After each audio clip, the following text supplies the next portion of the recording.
are up against Manchester City. 2 changes for Spurs from their last game against West Bromwich Albion. Doherty out with COVID-19. Gareth Bale dropped to the bench. Aurier and Bergwijn come in for them. For Man City, Gundogan and Sterling drop out of the starting lineup. Riyad Mahrez and Bernardo Silva in the team. Sterling is on the bench along with Sergio Aguero. Gabriel Jesus starting up front today for Manchester City. Tom Rennie and Kit Simons with you for this one. We'll return to this game in just a few moments. Now though, let's reflect on the games that have already happened today. We've just finished our coverage from Villa Park where Aston Villa were up against Brighton and Hove Albion. It was watched for us by Barry Sway. Brighton won for the first time in 8 to ease themselves away from the bottom 3. The workman-like Seagulls struck on 12 minutes against the run of play. Danny Welbeck running through from the halfway line and chipping Martinez. Morpay and Welbeck passed up the opportunities to make it 2-0 before Villa settled into the game. Trezeguet should have equalised but shot wide. They were level 1 minute and 7 seconds into the second half. Ezri Konsa sweeping home at the back post, but Brighton claimed all 3 points. Pascal Gross feeding Solly Marsh, who fired home spectacularly into the top corner. Late drama as Tariq Lamptey was sent off for a second yellow, but the 10 men of Brighton then conceded a penalty. Trezeguet went down under the challenge of March, but VAR came to the rescue and overturned the penalty. Aston Villa 1, Brighton and Hove Albion 2. Barry, thank you. Kit Simons with me. Kit, we were just watching that game in the green room before coming on air for our game. Aston Villa, what's going on? They were flying high, they were league leaders, and all of a sudden they're losing at home to Brighton. Yeah, well, they were punching a little bit, weren't they? Let's get it right, I think. And everyone was a bit surprised. I mean, obviously the Liverpool result was incredible, but just overall, but they were playing some good stuff. And I watched them against Arsenal the other day. They were very, very good. But over the course of a season, they're not going to be up there come the end of it. But I think they're vastly improved on last season. They'll be a little bit erratic, I think, and inconsistent at times, but certainly vastly improved on last season. I expect them to stay up comfortably this year. Obviously last year was a real scrape for them to do that. I think they've improved, they're better, but this is the Premier League at the moment. Yeah. There's shocks happening left, right and centre with some crazy results, some very inconsistent performances. Obviously a lot of the teams away in Europe and stuff like that as well. It all comes into play. Every time I watch Brighton in the Premier League, I always think of Godfather 3. Just when I think I'm out, they pull me back in, and just when you think they're going to get relegated and have an awful season, they pull off an incredible result. This was their first ever victory in their entire history at Villa Park against Aston Villa, and they just look like a side who can score goals, and that's something that maybe at times this season, other times in their Premier League history, certainly under Graham Potter, lovely football, no goal threat. They had that today, and Danny Welbeck scoring his first goal for Brighton, fantastic goal as well, made a massive difference. Yeah, I think we just heard there in the soundbite that the Welbeck goal came against the run of play, but it came at a great time for them, obviously, and yeah, it's a funny one. Perception's an incredible thing in football, and Brighton, the results have been pretty atrocious, the actual result-wise. But people like them, and they like Graham Potter, and they say, "Oh, it's nice football. They're playing some good stuff." But football is about the results. But if, like I say, due to perception, people sort of like what you're doing, like you, then they'll give you more time, and because it's. No one expects Brighton to be sort of top 3 or 4. But also they've got a good setup there, and the stadium, the training ground, everything. They've done things in the right way. They built it over a period of time. They started to spend a few quid on the team now. Not again, they can't compete with the top teams financially in that respect, but they have spent a bit of money, and there is a pressure to get the results, and today they did. Absolutely, good result for Brighton. Absolutely, Aston Villa. At the moment, just 1 win in their last 4 games.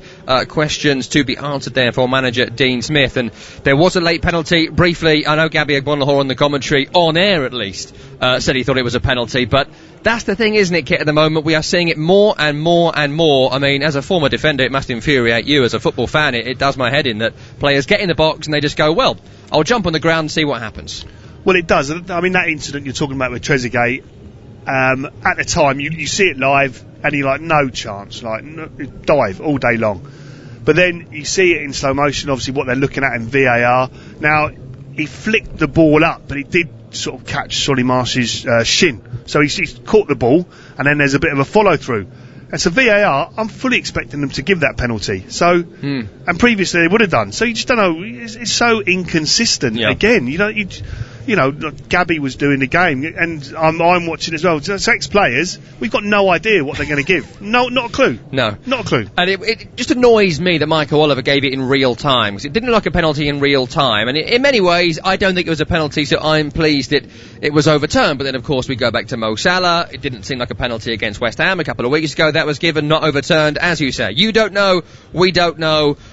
Neutrals probably enjoy this sort of thing. Fans, if they had hair, I certainly don't, would be pulling it out. Anyway, elsewhere today, Chelsea, great victory for them. A real banker this weekend. Chelsea going to Newcastle and winning 2-0. It finished in the end. It was a result that has put Chelsea top as things stand. Their third consecutive victory. 5 wins from their opening 9. 18 points. Let's hear from Frank Lampard, their manager. We obviously looked at the idea of recruiting through the long season last year with a ban where we had time to look at it, and we know that players of that level in attacking areas, Timo, Kai, Hakim Ziyech has come in and been important for us, can add and can. For instance, last year we're here and had, I think, 18 shots and don't score and lose the game. Today we come here and we get our goals and we win the game. So it's been important for us, but it's always a team effort, and I'm happy with where we're at the moment, but there is certainly room for improvement still. I've never really prescribed to the notion that, well, they had the transfer ban, so couldn't bring players in. Well, they'd already arranged the signings of Christian Pulisic and Mateo Kovacic, who was their player of the year last year, by the way. So they did sign players. They got around their transfer ban, is what they did. But they've spent big massively this summer. And again today, I thought Timo Werner, an exceptional performance from him, involved in the Tammy Abraham goal. And they just look at the moment like a side that every single week are getting better and better and better. And you know, people have laughed at some of my colleagues here at TalkSport saying that Chelsea may be able to challenge for the Premier League title, but you know what, I would agree with the likes of Danny Kelly, who say they can challenge. They're top right now and they're going to be up there come the end of it for me. What say you? Yeah, I think that the whole of the Premier League is going to be much, much tighter this year. You know, we spoke about Man City not being able to score goals or struggling to score goals. Chelsea scored 22 in their first 9 games, so that's a really good return from them. You know, so and scoring goals is obviously 2 main matrix. Scoring goals and not conceding are the 2 things you need to do as a football team, and they're getting both right at the moment, and that gives them a great chance. But I think Chelsea have improved, Spurs have improved.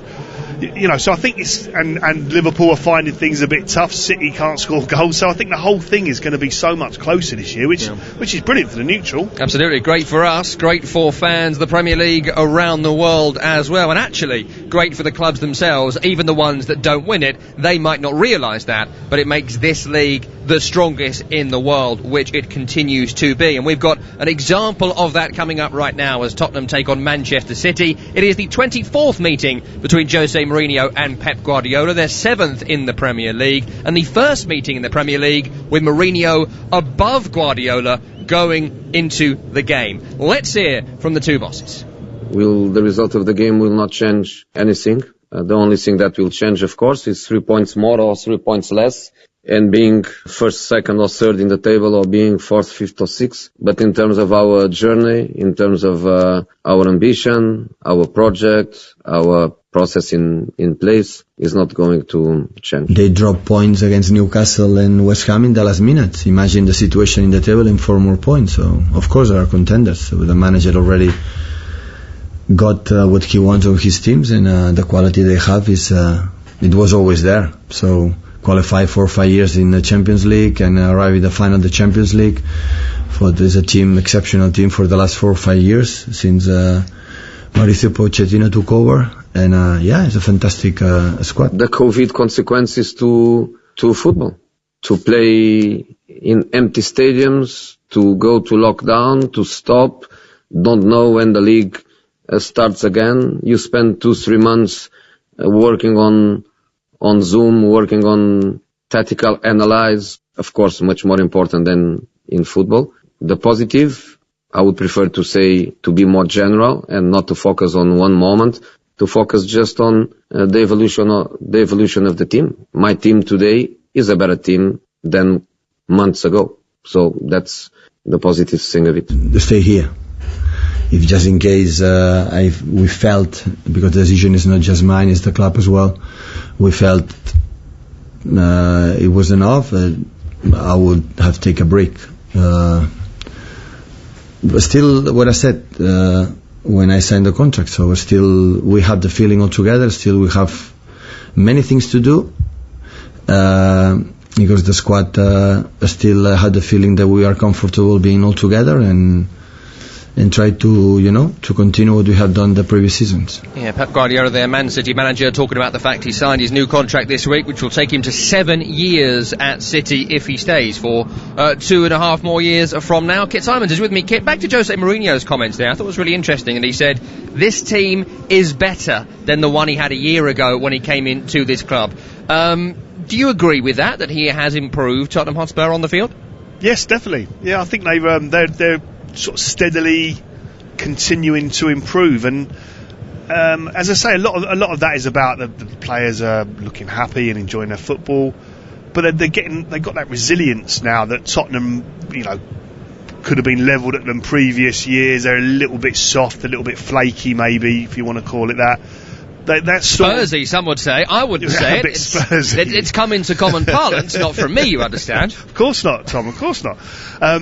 But they don't look like that anymore. The typical Jose Mourinho, they're looking stronger, harder to beat, and they're churning out. They can churn out 1-0s now, which you never really fancied Tottenham to do that previous years, and didn't sort of have it in their locker really. But I think they're capable of doing that now, which is a great ability to have. Now, like I say, they are scoring goals. They've bagged 19 so far this season in the Premier League, which is a great return. But they can also, like I say, they're not conceding either. They've got as good a defensive record as anyone else, having only conceded 9. So they're looking the real deal, like I say, and those are the two things that you worry about: scoring goals and not conceding. If you can do both of them, happy days. And at the moment, they're certainly getting that right. These two managers are trophy-winning machines. 44 major trophies between them during their respective managerial careers. 24 for Guardiola, 20 for Jose Mourinho. Both have won the Premier League multiple times. These are the definition of heavyweight managers, and they face each other on Saturday night in the Premier League as Tottenham Hotspur are up against Manchester City. The players are in the tunnel. Kick-off is next. You're listening to Premier League Live. What will you really gain from using anabolic steroids? Using illegal anabolic steroids can lead to nasty and serious side effects, both physical and psychological. Heart failure, infertility, hair loss, acne, mood swings, increased aggression. Don't lose out to steroid gains. Know the risks. Visit zerogains.ie. A message from the Health Products Regulatory Authority. Amazon's Black Friday week is here, so you can either shop last-minute presents and be a Christmas nobody, or shop now and become a Christmas hero. Wow, best present ever. Amazon's Black Friday week, 20th to 30th November. Shop now, relax later.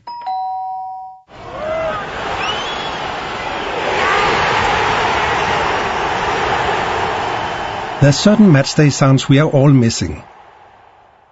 But there are others we don't have to. Is Carlsberg Pilsner the best beer to enjoy while watching the match at home? Probably. Carlsberg Pilsner, probably the best beer in the world.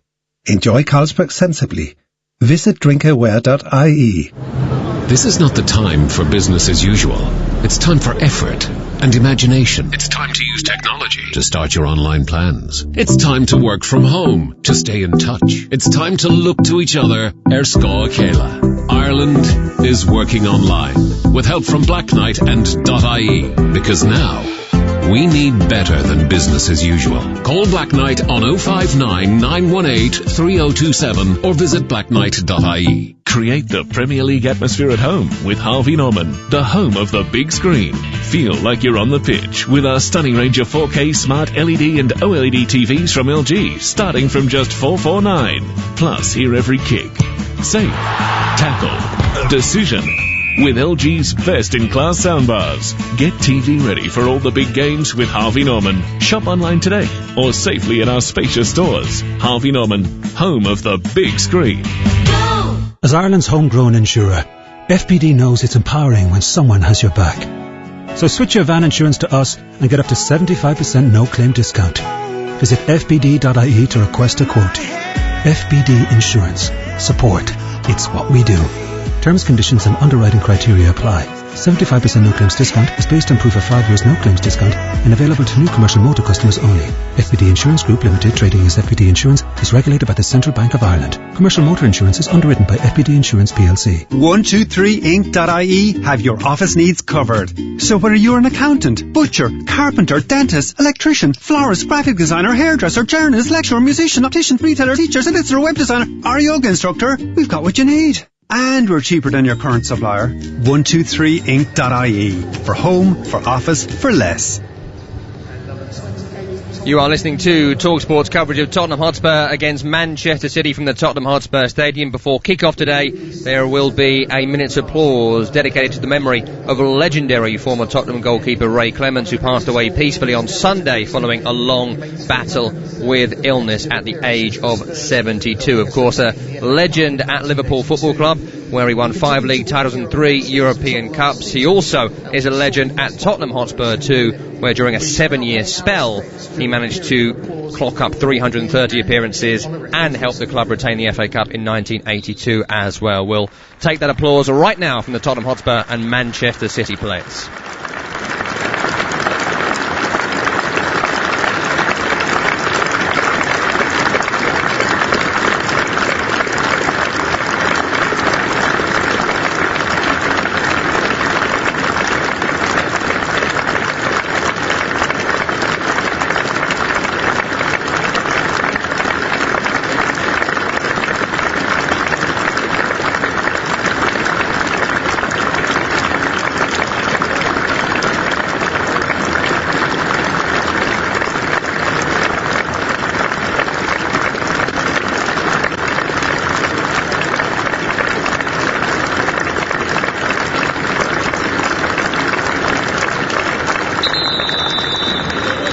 In a year of so much loss for so many, that of Ray Clemence keenly felt around these parts. Let's get to the game. It is Tottenham against Manchester City. I'm Tom Rennie. The former Man City defender Kit Symons is with me. This is Premier League Live. Jose Mourinho, Tottenham manager, appointed as head coach a year ago yesterday, and there's plenty of evidence the two could be a perfect match. Could Mourinho, a career trophy-winning machine, be the man to end the Spursing it up of recent attempts to bring silverware to North London? As for Man City, last year's runners-up are celebrating tying down Jose's old nemesis Pep Guardiola to a contract extension this week. Pep says he feels at home at the club where he's achieved so much and is excited for the future. It is his first big rebuild of any of the clubs he has been at. Let's get to the team news. Here's Tottenham's Hugo Lloris in goal, back four left to right of Sergio Reguilon, Eric Dyer, Toby Alderweireld and Serge Aurier, who comes in today for Doherty, who is out after a positive COVID-19 test. Pierre-Emile Højbjerg and Moussa Sissoko in the centre of midfield. In front of them in the 10 role is Tanguy Ndombele. Heung-min Son and Steven Bergwijn support Harry Kane up front. On the bench for Spurs, Joe Hart, Gareth Bale dropped from last game against West Brom, Joe Rodon, Giovanni Lo Celso, Lucas Moura, Ben Davies and the striker Carlos Vinicius. For Manchester City, Ederson is in goal, back four left to right of João Cancelo, Aymeric Laporte, Ruben Dias and Kyle Walker, looking like a settled back four right now for Guardiola. Rodri in the centre midfield with Kevin De Bruyne and Bernardo Silva. Up front, left to right, Ferran Torres, who scored a hat-trick for Spain against Germany during the international break, Gabriel Jesus in the centre and Riyad Mahrez in for Sterling up front. On the bench, Zach Steffen, John Stones, Raheem Sterling, Ilkay Gundogan, Sergio Aguero, Phil Foden and Eric Garcia, as an early shot comes here from Man City's Torres, on target but straight down the throat of Hugo Lloris in goal. Phil Foden, Eric Garcia, the two subs I didn't mention. Mike Dean, our referee, and Kevin Friend, the dreaded VAR. Man City wearing their, I think, 700th strip. I'm not sure how many they have these days. It's all navy, basically. Dark navy. Shirts, shorts and socks with a kind of blue trim on the socks, white numbering and trim on the back.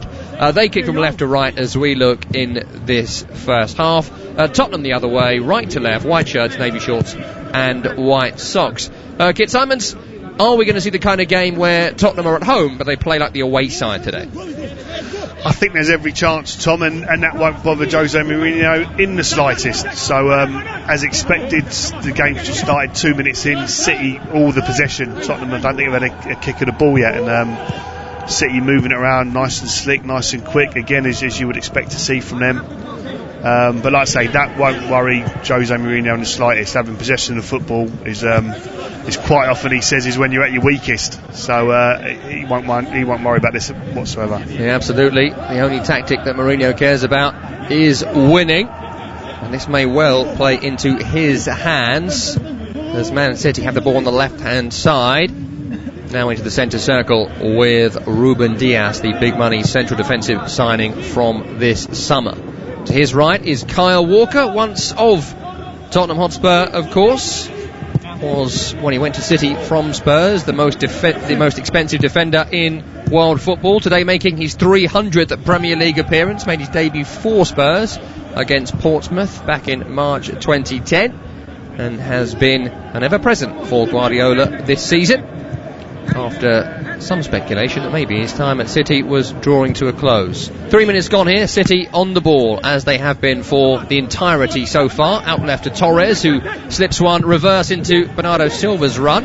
On the end line left-hand side, he cuts it back. It's blocked by Alderweireld, and Heung-min Son can bring Spurs upfield. Forward to Bergwijn, into Kane, who brings it down superbly well under pressure and finds a release out left. Reguilon tries to take Walker on the outside with a push and run, can't do so. Walker gets there, back to Ederson, who clears upfield with the right boot.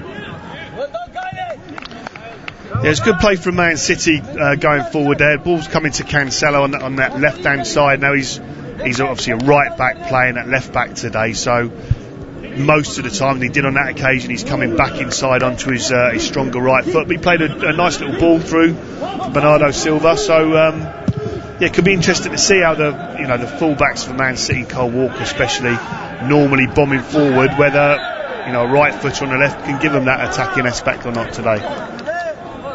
4 minutes gone here. It is goalless between Tottenham and Manchester City. Both managers up on the edge of their technical area, shouting orders, barking instructions. And there's a chance here for Heung-min Son early doors, and Heung-min Son has scored.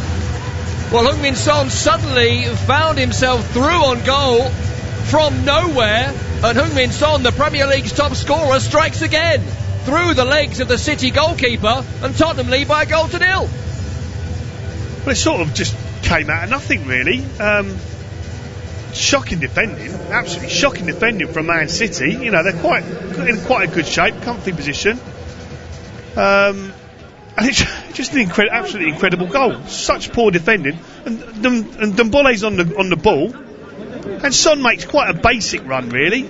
Man City central defender standing up, he comes from out to him, clean through on goal, rolls it through Lloris's legs. Really good goal from a Tottenham point of view, but terrible defending from Man City. 9 goals in 9 starts in the Premier League this season for Heung-min Son, and it's such a simple goal. I'm, like you, staggered that no one seemed to see the clip through from Ndombele, and no one's tracked the run of Heung-min Son, and it just seems so simple. This is the highest level of league football there is, and it just seemed as easy as apple pie, didn't it? Again, there's basic things like Ndombele getting on the ball in a dangerous position. There's no pressure on him whatsoever. But then it's basic rules that you learn as a schoolboy. If there's no pressure on the ball, you've got to drop. You can't press. And the Man City, like Diaz, steps up. There's absolutely no pressure on the ball, and Son just runs across the line and in behind him. At the other end, City looking to strike back here. De Bruyne with a poke through towards Jesus, intercepted by Tottenham Hotspur. Heung-min Son and Kane trying to combine to counter. City block them, and they have it down the left-hand side. Level with the penalty area, left sideline. Bernardo Silva pokes it on to the runner on that far side, Cancelo. Cancelo now drives towards the penalty area, into Kevin De Bruyne, runs into Alderweireld. Ricochets up in the air. Kyle Walker heads it back to Rodri in the centre, who'll chip it out right to Riyad Mahrez. Up against Reguilon towards the end line. Couple of step overs. Typical trademark Mahrez. His cross, though, is blocked by the man signed from Real Madrid, and Bergwijn can bring them away. Into the feet of Harry Kane. Back to Reguilon, who dummies to clear and cuts inside, but he's under pressure here from Riyad Mahrez, and De Bruyne's got there first, and he seemed to shove over the Tottenham fullback there before running over the end line for a goal kick. He was certainly forceful. If it was the other way, we'd probably be screaming penalty, so it makes sense that it's been given as a free kick. Yeah, good strength though from De Bruyne. Just edge regular out of the way, but I think he'd overrun the ball anyway. But I think it was a free kick. But it's be very interesting to see now. Obviously, Jose Mourinho will be delighted and he'd take a 1-0 now. But it's a dangerous game to play that against Man City. But if anyone can see it out, he can. But when you've got the likes of Son and Kane in your team, they can't help but create chances almost. So it's difficult at this stage for them to tell these types of players, settle for the 1-0, sit off now, because it's just not in their nature. I'm not sure they can do it. Well, they tried it against Brighton here in the last game I watched for Tottenham, and it very nearly didn't work for them. It took Gareth Bale coming on and scoring to bail them out. No pun intended that day. Not sure you can do it here if you can't do it against Brighton. You're not going to be able to do it against Manchester City, who are coming forward again here. Lovely touch, Riyad Mahrez in the area, breaks back to Kevin De Bruyne, cross comes in, right to left, away by Alderweireld. Not a good header there by Ndombele, but it is going to be picked up on the halfway line by Cancelo, forward to Ferran Torres on the left hand side. Back to Cancelo again, 8 minutes gone. It's Tottenham 1, Manchester City 0. Heung-min Son with the goal, and here comes Kyle Walker. Kyle Walker on the right hand side. We'll go back to Rodri. It has been all possession for Manchester City so far, but little creation to this point. Maybe now as the ball ricochets to Gabriel Jesus in the area. Brilliant challenge, breaks back to De Bruyne. It's going in, but it's blocked by the backside of Jesus, who's on the ground having fallen from his previous charge. Oh, what an opportunity that was for the equaliser for Man City. The flag's gone up for offside, but brilliant opportunity. Great feet initially from Jesus to run into the box. Really good skill from him. Picks it up just outside the Tottenham penalty box. Great bit of skill. Plays a 1-2. And he's in the box. Actually, he's quite good defending it. Great tackle from Alderweireld. He sort of hooks his leg around him. Falls to De Bruyne on his left foot, who gets a really, really clean strike away. It is a brilliant, brilliant tackle from Toby Alderweireld. There's absolutely no way Hugo Lloris is saving that drive. No chance. So if Jesus falls anywhere else than that exact position, then it's 1-1. Absolutely. So that's a bit of an alarm call, bit of a wake up call maybe for Tottenham. You know, City are looking dangerous, although Tottenham have the lead. Brilliant block by Toby Alderweireld from Jesus' initial run. Started the last 4 Premier League games, just 1 in the opening 4 of this season for the man who made more starts last season for Spurs than any other player. Still a vital cog in the Jose Mourinho machine. Signed a new contract in December last year after much speculation about his future. Of course, long-time teammate Jan Vertonghen left the club during what passes for the summer transfer window anyway. Here's Harry Kane on the right-hand side, a few yards inside his own half. He tries a reverse switch forward, upfield, picked up by Edison, away to our left, all in fluorescent green. Not been called into action very much in this game, apart from to pick the ball out of his own net in the 5th minute after Heung-min Son's 9th Premier League goal of the season. Ruben Dias forward to Rodri. Interesting actually, I've been calling him Rodrigo all season, and indeed during his time in Spain, because that's what was on the back of his shirt then, but we got a conversation in this week with Man City about what he'd rather be called now is in English football, and he did say Rodri, so I've changed it. I'm sure people would have noticed that this week, but that's what he wants. If that's what you want to be called, I'll call you it. Yeah, I don't really mind. Here's Bergwijn, that's his name I'm pretty sure, for Tottenham Hotspur. Gets away from Kyle Walker, lovely touch too, and he's found some space down the left hand side into Heung-min Son in the area. Slight miscontrol, challenged by Rodri, and Kevin De Bruyne can bring the ball away. Right footed, cross field, what a ball that is. It's into the path of Ferran Torres. First touch out of his body is in the area, being tracked by Sissoko. He goes down. No discussion of a penalty, though it has been given as a corner, I think, here from Mike Dean, who was miles away. We're getting a replay now on our monitors. It was an incredible ball from Kevin De Bruyne, and actually really good defensive work by Moussa Sissoko. Yeah, brilliant ball, as you say, Tom. Like, such vision and accuracy with his passing, De Bruyne. But Sissoko does really, really well to get back against Torres and marshalling him out and the ball away to safety, and it goes up harmlessly for a goal kick for Spurs.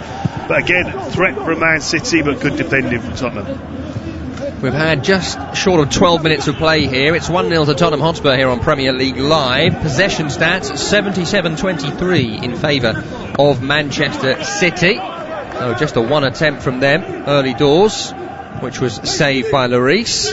Apart from that, they haven't really got through on the goalkeeper, as Bergwijn takes the ball for Tottenham Hotspur on the left-hand side of the halfway line. Back to Højbjerg, who will find Alderweireld behind him, and that's not all the way back to Hugo Lloris. I think quite interesting though, Tom. City sometimes, like, it's a little bit too much to feet and there's not enough threat in behind, but already today we've shown some real intent, people looking to spin and try and get in behind this Tottenham back line, who are playing relatively high, but that will keep the game open and create more chances, you'd imagine. Bergwijn crossfield, Heung-min Son on to Harry Kane. Harry Kane has put this in here. He's got to be offside, hasn't he? Got to be offside. Yeah. He looked offside.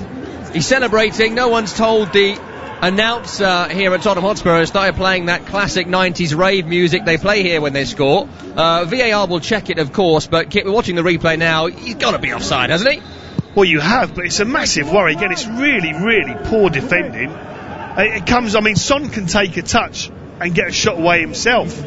Poor defending from City. Harry Kane's unmarked in the middle, but he was like 2 yards offside. So the right decision, but again, really poor defending from Man City. You know, I said about Laporte and Diaz forming a good partnership. Well, they're looking all at sea at the moment.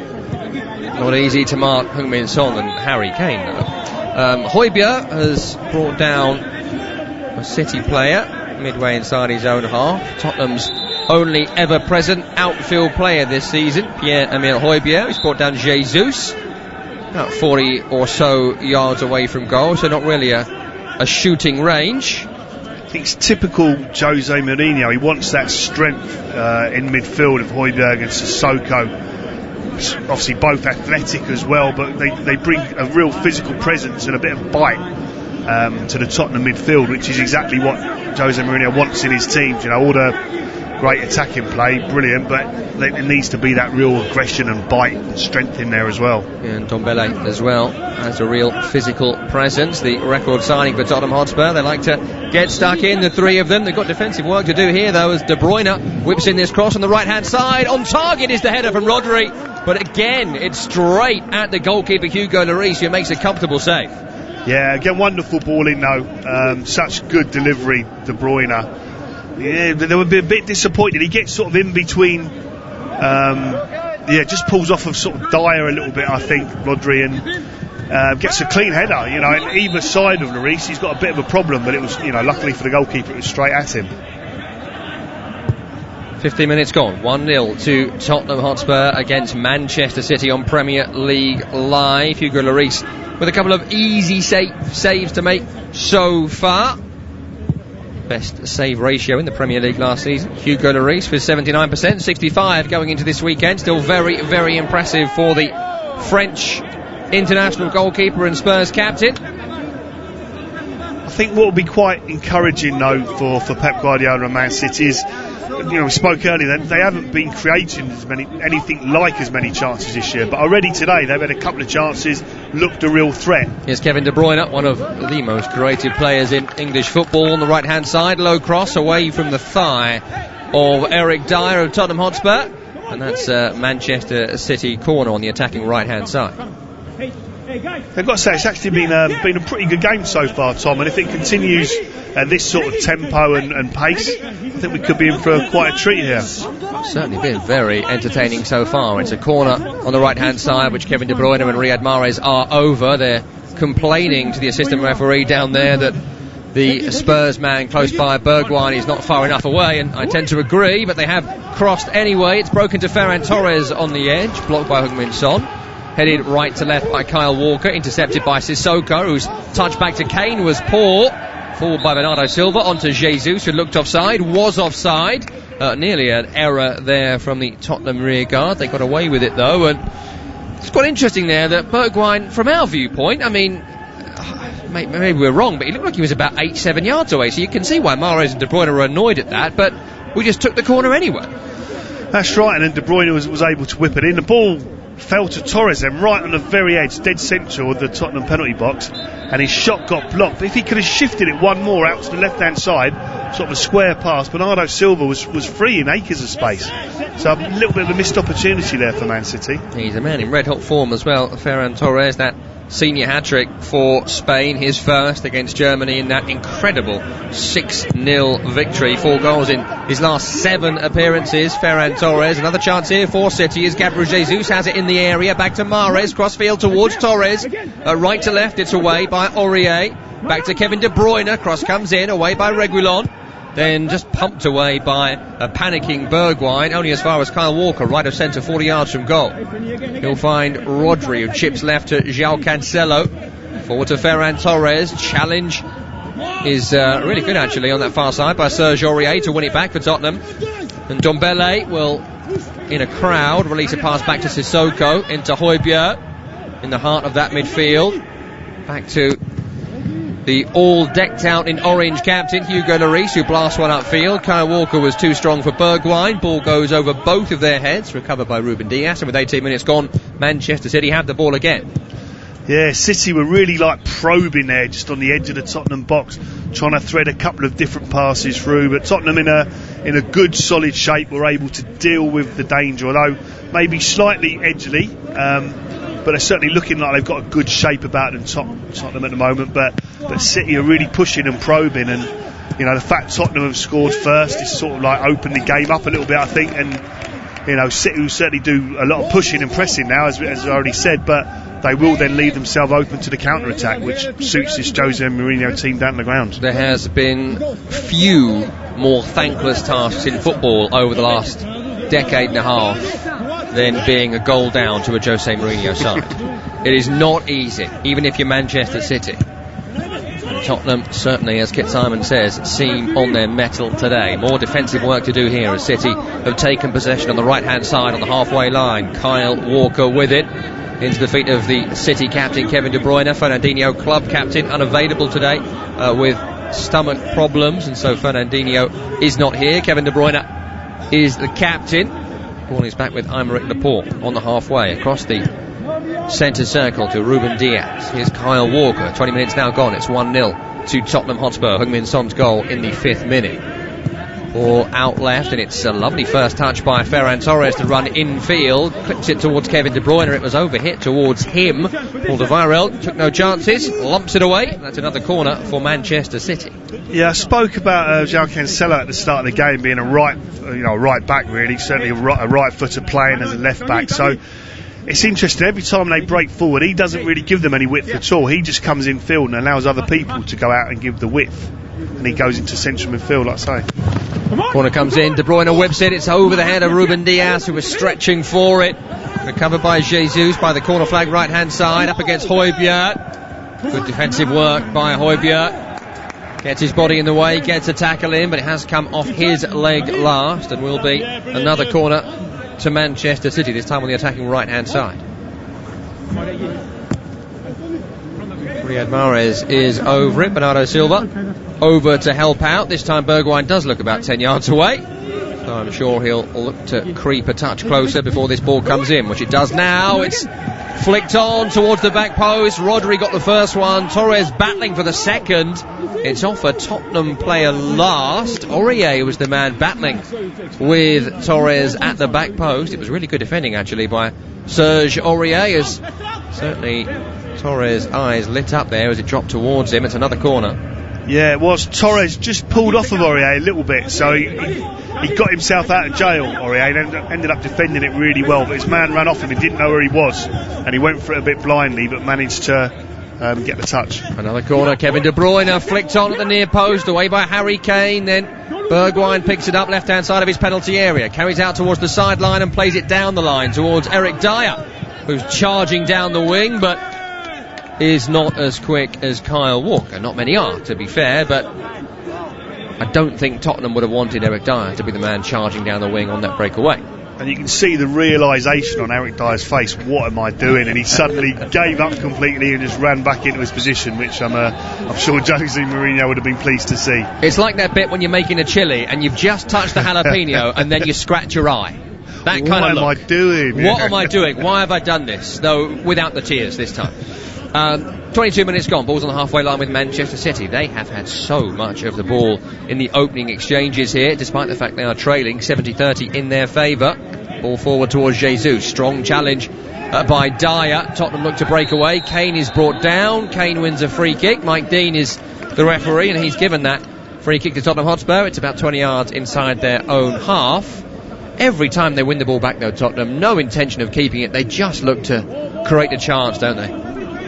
Well, they do. They look to counter, and Harry Kane is often the one who comes a bit deeper to sort of link the play, but then they've always got that threat in behind as well. So they balance it off really well, and it's hard to defend, really. But like I say, on the goal, for example, you've got to do a lot better. And if you're in any doubt, you just stay away. Whereby Ruben Dias was stepping up, and you just can't afford to do that against quality players like this. Foul on the far side on Heung-min Son as Tottenham look to attack down the right. It's about 10 yards over the halfway line, and Tottenham are going to take their time to take this set piece. At TalkSport Live, by the way, is the place to get in touch with Kit and I during commentary. Let us know where in the world you are listening and your predictions for this game. Numke says he is expecting a tight game today and Man City to come back into this one. Dave says he expects goals in the Kyle Walker derby. He's going for 3-3. Anthony Aguero comes on for City, that is. And Chris says this has got 2-2 written all over it. Well, it's certainly been very entertaining so far as Tottenham come forward with Heung-min Son. It's back to Harry Kane, edge of the area, can't find space to shoot. Grounded out by Manchester City defenders. Really good challenge there by Tanguy Ndombele. Brings the ball back for Tottenham temporarily, though Aurier could get on the second ball. City retake, and they knock it upfield to Jesus, and he's now running at the Tottenham defence, but the door is slammed firmly shut by another brilliant challenge on him by Toby Alderweireld. Passes right to Aurier, a few yards over the halfway line. Back to Ndombele. Lovely footwork from the Spurs record signing into Harry Kane, onto Son, Ndombele again. Bergwijn back to Ndombele, who is certainly growing in stature at Tottenham Hotspur. Was a real struggle for him last season, has had fitness and injury concerns during his time here, but just started in recent weeks to show why Tottenham spent above £60 million on him as the ball cross field right to left for Spurs goes into touch for a Manchester City throw. What do you made of Tanguy Ndombele? Yeah, pretty much just what you said there, Tom. He struggled last year and looked like he was carrying a little bit of weight and not particularly fit. There was a question about some of his work ethic at times and things like that, but he's certainly found his feet and settled in, and he's shown flashes of absolute brilliance, I think, and he's becoming more and more consistent as well. And I think the timing of that linked in is a big part of why Tottenham are looking so good as well. You've got him and several other players all right at the top of their game at the moment. And it's a great pass from him here to find Harry Kane in the centre circle, who carries it forward towards the penalty area. Højbjerg back to Bergwijn. And he's been challenged there by Rodri in the penalty area. And I think just eased off the ball as opposed to fouled, and that leads to this counter-attack as De Bruyne tears away from Ndombele. He's not going to get to him. Bernardo Silva, edge of the area, right-hand side, chops in, doesn't shoot, still has it, held up by Reguilon, crosses, hits Dyer, breaks back to Bernardo Silva. Attack peters out a touch, but they keep possession here, City. Crossed by De Bruyne, blocked by Reguilon, and that's another corner to City, and there's chances at both ends, and a bit of a soft shout for a penalty. Bergwijn fouled or challenged by Rodri. What do you make to it? Yeah, no, definitely nothing in that at all. Rodri just comes back and, as you said in commentary, just eased him off the ball, really. Got his body there, so never a penalty for me at all. Well, you never know these days, do you? Well, that's the only thing, yeah. Could have gone to VAR and who knows, but no, nothing in that, definitely. It has led to a corner. Kevin De Bruyne just pulled away from Ndombele like he wasn't even there, and this corner comes in towards the back post. Diaz wins it, Lloris punches away, back to Rodri, tries to poke towards goal, Dyer clears, recovered by Bernardo Silva, left hand side. Ferran Torres dummies to cross and goes back towards Cancelo, midway inside the Tottenham half left-hand side. Short to Bernardo Silva, left-footed cross, comes in, away by the big meaty forehead of Eric Dyer, recovered by Cancelo in the centre of midfield. To his right is Kevin De Bruyne. It's on towards Riyad Mahrez, running at Reguilon. Bergwijn helps him out. Riyad Mahrez back to Rodri, right-footed cross. It's over a couple of heads, controlled by Jesus. Shouts of handball. He's still got it. Ball still live. Shot by Laporte. Goal by Laporte. Leveller for Manchester City. This will be controversial because you heard on commentary there were big shouts of handball against Gabriel Jesus. It looked like handball. It's being checked by the VAR now, but for the moment it's Tottenham 1, Manchester City 1. I mean, what it was a fantastic finish from Laporte, no matter what, and you can't take that away from him. The goal, however, could be taken away from him, but really good play from City. Tottenham were back, they had numbers back, and it was just a flick on, I think it was Aurier or Bergwijn, I'm not sure it was actually, got dragged out of position a little bit. Oh no, sorry. And it was actually Sissoko got the flick on it, he was back in there, flicked it on to Jesus, and it is that handball?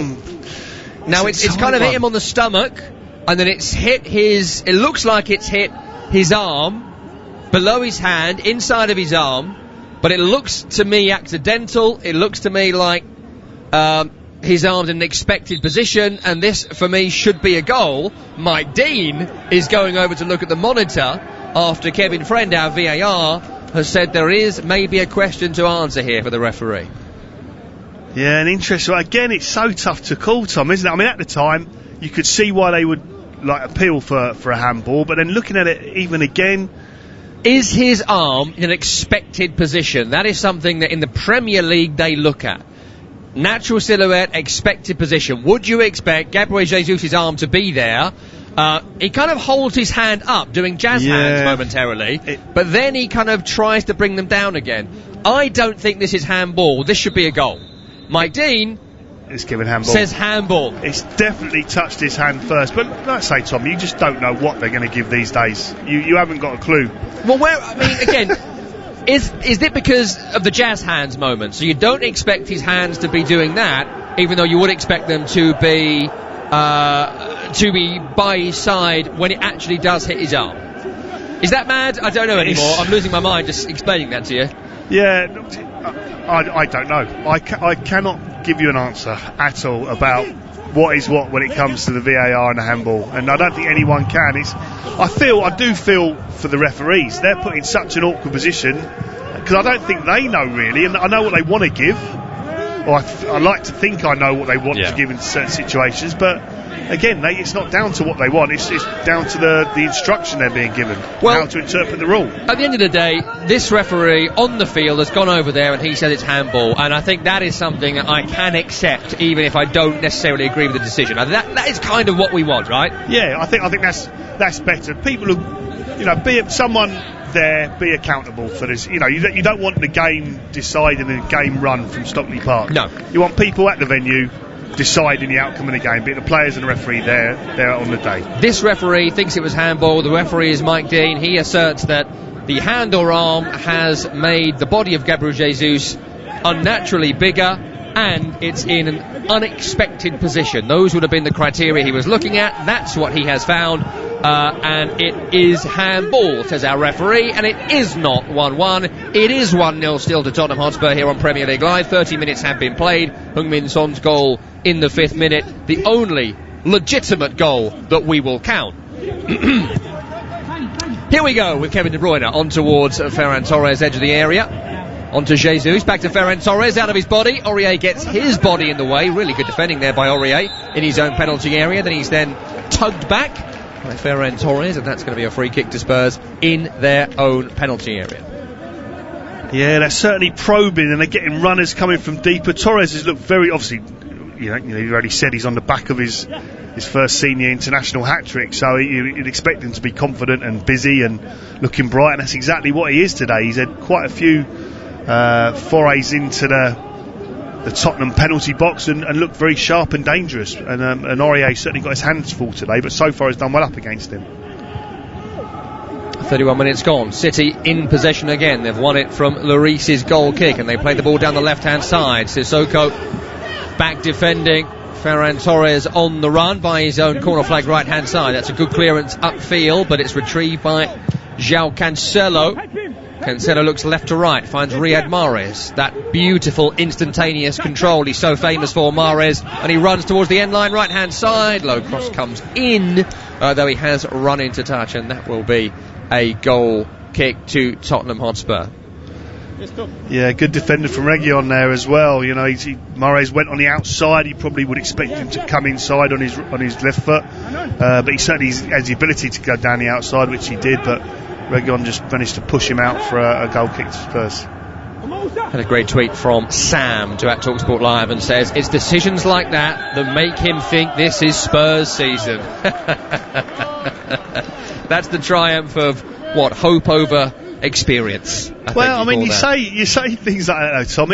Sometimes you just get on a bit of a roll and everything seems to just go for you. And you've got to just ride the wave when these things happen. And, we've all been there. And when it's good, it's really, really good. But you've got to enjoy it while you can, because there's the flip side to that. And when your luck's out, oh my gosh, it can be horrific. And the harder you try, the worse things get. And just nothing goes your way. You can't seem to buy a break at all. A fantastic tweet here from Michael. Says, the hand of God, acceptable. The hand of Jesus, unacceptable. Very, very nice. Keep them coming in to @TalkSport Live. Let us know where in the world you are listening to us as well. 33 minutes gone here. Tottenham Hotspur on a rare foray forward. Clip over the top towards the run of Heung-min Son. The ball was clipped forward by Bergwijn, left to right. Just too far ahead of Heung-min Son, and it's picked up by Ederson around the penalty spot.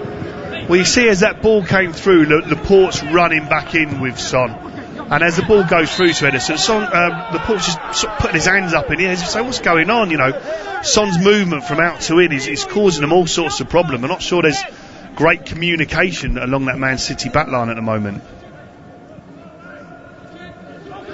Tottenham Hotspur not had much to talk about when it comes to attacking play, but they certainly look threatening when they do get into the final third.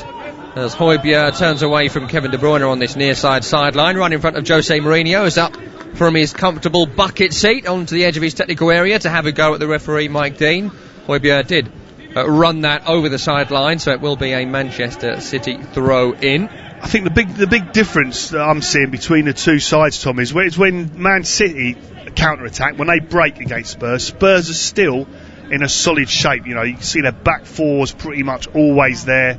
Lovely ball here by Riyad Mahrez. We'll come back to that as they look to slip in Gabriel Jesus. Really good defending by Eric Dyer, and Tottenham will clear it away. Recovered by Kyle Walker into Kevin De Bruyne's chest. Volleys right to Riyad Mahrez. Højbjerg slips. Mahrez ignores that and keeps on running. Back to Rodri. To his left, he'll find Aymeric Laporte, whose goal was chalked off moments ago. Out left to Ferran Torres. Up against Aurier. Into Kevin De Bruyne. First time forward to Bernardo Silva. Intercepted by Alderweireld. City will come again, though, with Cancelo on the edge. Crossfield, left to right. Riyad Mahrez brings it down on the thigh. Up against Reguilon. Cuts, chops, tries to take on Reguilon. And that's really, really good defending by the Tottenham Hotspur fullback. Brings them upfield too. Harry Kane draws the foul. Harry Kane gets the foul. And it's a huge sigh of relief for Tottenham fans everywhere. That's right, yeah. City, some really good pressure there. But that's like I say, that's the big difference for me between the two sides. When City do break, counter, or even a built attack against Spurs seem to be in a really good, solid, strong shape. Now, City have still got the players that are capable of a bit of magic to break that down. But when Spurs break, because City are committing bodies forward, there looks openings for Tottenham. Now, they've not had the chances as of yet, but I think they will get more and more as it goes on. And Tottenham have got people in between the lines in little pockets of space when they break. So they look more dangerous on the counter than do Man City, because Tottenham have got that solid shape already, which is a big feature of Jose Mourinho's teams. Again, Manchester City in possession, trying to break down that brilliant Tottenham Hotspur shape. It's Rodri trying to play the ball between two defenders into the run of Kyle Walker. Ball goes into touch, and that's going to be a goal kick to Tottenham Hotspur. 10 minutes to go until the half-time whistle. Tottenham Hotspur 1, Manchester City 0. We have 4 unique time slots in the Premier League today, so don't go anywhere when the full-time whistle has gone. We round up our day with Manchester United against West Bromwich Albion. After this, already Chelsea went top of the Premier League table with a 2-0 victory over Newcastle, and they finished Aston Villa 1, Brighton 2 before we cross to the Tottenham Hotspur Stadium. Here's Rodri in the centre midfield for Manchester City. Lip of the centre circle. To his left is Cancelo. On to Bernardo Silva. Back to Aymeric Laporte. Forward to Rodri again. Centre circle being chased out by Ndombele. It's Bernardo Silva. Down the line to Ferran Torres. Up against Serge Aurier. Cuts in field into the feet of Jesus. Away from Højbjerg, but not away from Aurier and Sissoko. And it's the French international Sissoko who clears. Recovered by Laporte on the halfway line. Heads it short to Cancelo. Back to Aymeric Laporte again. Ruben Dias to Laporte. Forward to Cancelo, who's come in field. Very Guardiola move for a fullback to almost be playing central midfield when they have the ball. An extra option to pass to. Here he is again. Back to goal. He'll find Kyle Walker to his right, about 10 yards over the halfway line. On to Kevin De Bruyne, the captain. Back in field to Rodri. Rodri chips one out left. It's not a great ball. It's intercepted by Aurier, but his volley forward was into no man's land. Recovered by Laporte as City look to press everybody into Tottenham's half and into the final third if they can. Jesus left to Silva towards the halfway line, towards the end line, back towards Cancelo, then Laporte down the left hand side. Here's João Cancelo up against Heung-min Son, the goal scorer. Tottenham lead by a goal to nil. He leaves it for Ferran Torres. Back to Cancelo. Again, Tottenham Hotspur do really well, but City keep possession. The door remains firmly closed from Jose Mourinho's men. Here's Laporte edging forward, looks to play one down the line. There's nobody down the line, and it goes for a goal kick. Kit Simons, talk to me about that Tottenham defending. Yeah, brilliant. I'm just looking at it. It's fascinating, really. It looks like Sissoko has almost been told to go man-to-man with Torres. And so he's sort of playing in a right-back slot quite a lot of the time, as a tucked-in right-back. And Aurier is then going out with whoever's the widest Man City player, if you like, which is, due to their rotation, is quite often Bernardo Silva. But he's been so disciplined in his role, Sissoko, and done a really good job. So all those attacks down the Man City left, he seems to be the one snuffing them out and dealing with them. And even that one that ran harmlessly out of play, he's the player tracking it out. So it's, like I say, they're really, really disciplined at the moment, and the shape is really strong, really good, and people are sort of responsible for different runners and things like that. So they look really organised and tight at the moment. 3 wins and 2 draws when scoring first in the Premier League this season. Tottenham Hotspur, the 2 draws here against Newcastle and West Ham, when both of those sides somehow got a late draw. One controversial and one a magnificent Lanzini special for West Ham. Both games Tottenham will feel they should have won comfortably and didn't, so they will be wary, Tottenham Hotspur, despite how well they have played thus far. 5 minutes to go until half time. Here's Rodri for City in the centre circle, where he's been for so much of this game, dictating play. Back towards Ruben Dias. To his left is Aymeric Laporte, whose goal was disallowed a few minutes ago. Forward towards Cancelo, who again is in field. Centre circle is Rodri, fouled by Ruben Dias. Back to Rodri again. There is Ruben Dias seeing plenty of the ball. There's the £65 million signing from Benfica. Cancelo, lovely ball, forward to Ferran Torres, challenge Aurier, breaks to Riyad Mahrez, Mahrez bundles forward, it's a shot by Gabriel Jesus, it's gone wide, it's left of the penalty area, may well have taken a deflection on the way through. It was messy, but Tottenham get away with it there by getting bodies in the way. Yeah, and it's interesting because just like what I was talking about, so you see Sissoko is with Torres, and then suddenly he's got to come out and go to the ball, so then the ball then gets played through to Torres, and it nearly fell for Jesus to put into the empty net, but good movement and attacking play from Man City, and Tottenham sort of just got away with it a little bit there. Jesus was claiming deflection, wasn't given. It's a goal kick which Tottenham have taken, and they have it over the halfway line right hand side with Serge Aurier into the path of Harry Kane, corner of the penalty area, up against Laporte, looks to take him on, he's beaten him too. Harry Kane is in the penalty area. Harry Kane, he tries to release Heung-min Son, blocked by Bernardo Silva, breaks to Aurier, cross to Kane, hits Kane. Cancelo can volley over his own shoulder away. Sissoko wins the loose ball in the air. It's away by Cancelo for Manchester City. Then Højbjerg has bundled into Kevin De Bruyne, and then Sissoko, I think, has given it a real wallop, some 70 yards back inside his own half to stop the counter-attack. and Kevin De Bruyne is not particularly happy about that.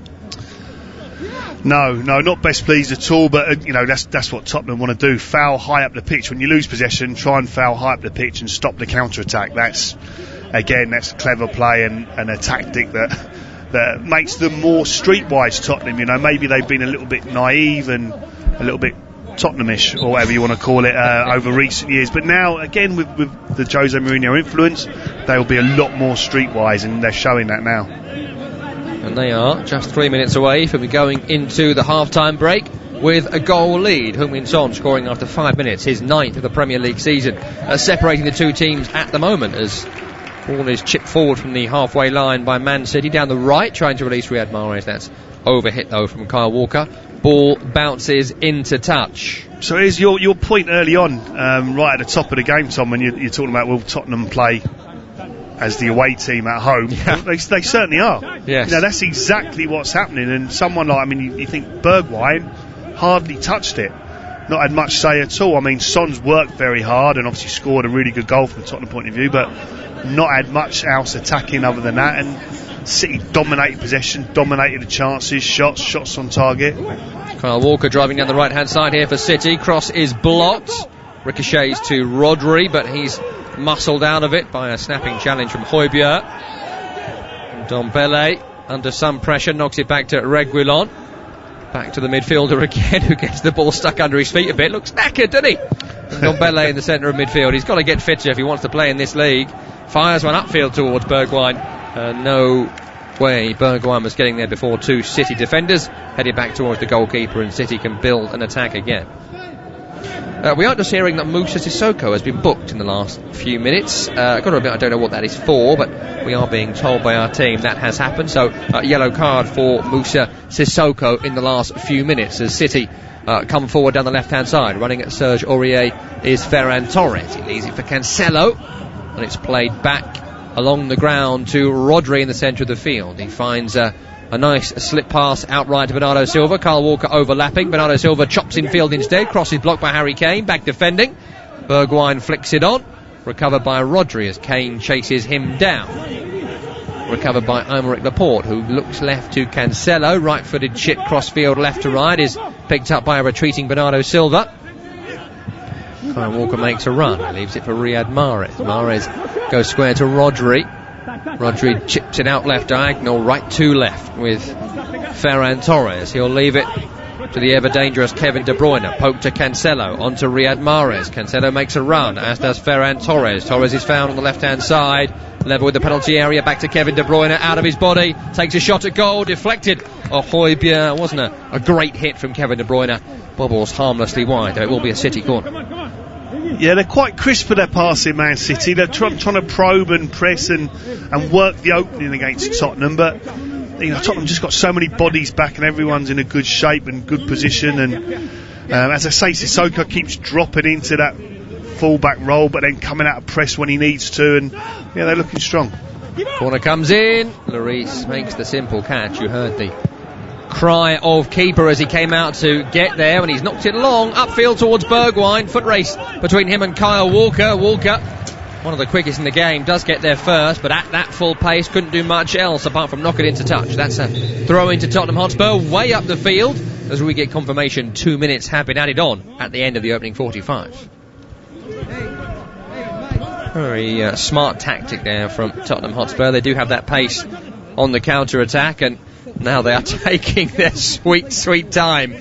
Good 30 seconds wasted here before Reguilon could get upfield to take this throw. Another example of what Kit was talking about moments ago, the streetwise nature of Jose Mourinho Spurs. Throw in towards Bergwijn. Rodri wins the ball and lumps it upfield.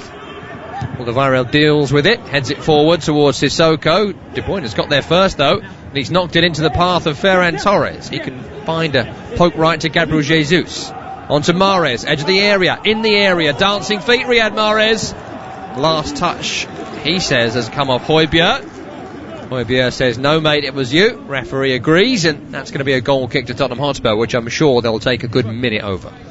Yeah, they're going to be in no rush, and you can't really blame them here, but again, it's decent from City. They're probing, they're pressing, but Plenty of bodies back certainly for Tottenham, and he's sort of running down a bit of a blind alley there, Riyad Mahrez, and decent defending, and Højbjerg just held his ground and certainly didn't get a touch at all, and it's gone out for a goal kick. Lloris upfield, flicks on. Son picks it up, back to Harry Kane. When he tried to slip in, and Ndombele, but the ball just went behind him. And City can maybe have one final attack here down the right-hand side. Mahrez is found midway inside Spurs territory again. He's got 2 to beat. Højbjerg always seems to be there. Reguilon also forcing him away from goal. It's back towards the halfway line. Mahrez keeps it though, and he finds Ruben Diaz, who looks on to Cancelo, into the feet of Kevin De Bruyne. Back to goal, left-hand side. Surely being held there by Sissoko. Silly from Sissoko. It's right in front of Mike Dean. He's actually got away with that because the half-time whistle has just gone. It was a clear foul, but no time to take the free kick anyway, and that is the end of what has been an exhilarating and controversial first half of football. Only one legitimate goal scored by Heung-min Son in the 5th minute, his 9th of the Premier League season. Aymeric Laporte's leveller was disallowed for a controversial jazz hands handball. Analysis to follow. It's 1-0 to Spurs at the break. You're listening to Premier League Live. Get ready and hold on tight, because the Premier League is here! Which teams will stay on track, and who'll go off the rail? Get the Irish Sun for top transfer news, exclusive star interviews and opinions from the biggest names in football, plus expert analysis of every action-packed match in our fantastic goals pull-out each weekend. Stay up to speed, because you never know what the Premier League is going to throw up. Pick up the Irish Sun today. Introducing Guardson Sport. Protect your sporting equipment from COVID-19 for up to 14 days with Guardson Sport disinfectant treatment. Ideal in team sport settings with the sharing of balls, rackets, gloves, helmets and all other sporting equipment. Guardson Sport kills COVID-19 on impact, keeping surfaces free from COVID-19 and other viruses and bacteria for up to 14 days by creating a protective polymer layer on application. For more information on Guardson Sport and other quality assured, certified and approved PPE, visit yourcovidprotection.com. Create the Premier League atmosphere at home with Harvey Norman, the home of the big screen. Feel like you're on the pitch with our stunning range of 4K smart LED and OLED TVs from LG, starting from just $449. Plus, hear every kick, save, tackle, decision with LG's best-in-class soundbars. Get TV ready for all the big games with Harvey Norman. Shop online today or safely in our spacious stores. Harvey Norman, home of the big screen. Let's talk about you looking after your business. Ford, looking after your vehicle. Let's talk hassle-free Ford leasing. Just a fixed monthly payment, no motor tax to deal with, and no maintenance or servicing to pay on selected plans. Get the Ford Transit Custom from €290 per month. Hassle-free Ford lease. Now we're talking. Search Ford Lease or text Ford to 50015 to speak to us about leasing your next vehicle. Text cost to standard rate. Price quoted for Transit Custom Base with no maintenance over 4 years with 3 monthly rentals in advance. 20,000 kilometres per annum. Business users only. Price excludes VAT. Ford Lease is provided by Marion Fleet Management, trading as Ford Lease. 123ink.ie for all your home office needs, including printers, ink, toners, paper, label markers, binders, pens, bins, batteries, boxes, chalk, compass, files, memory sticks, highlighters, glue, notepads, pencils, Whoa!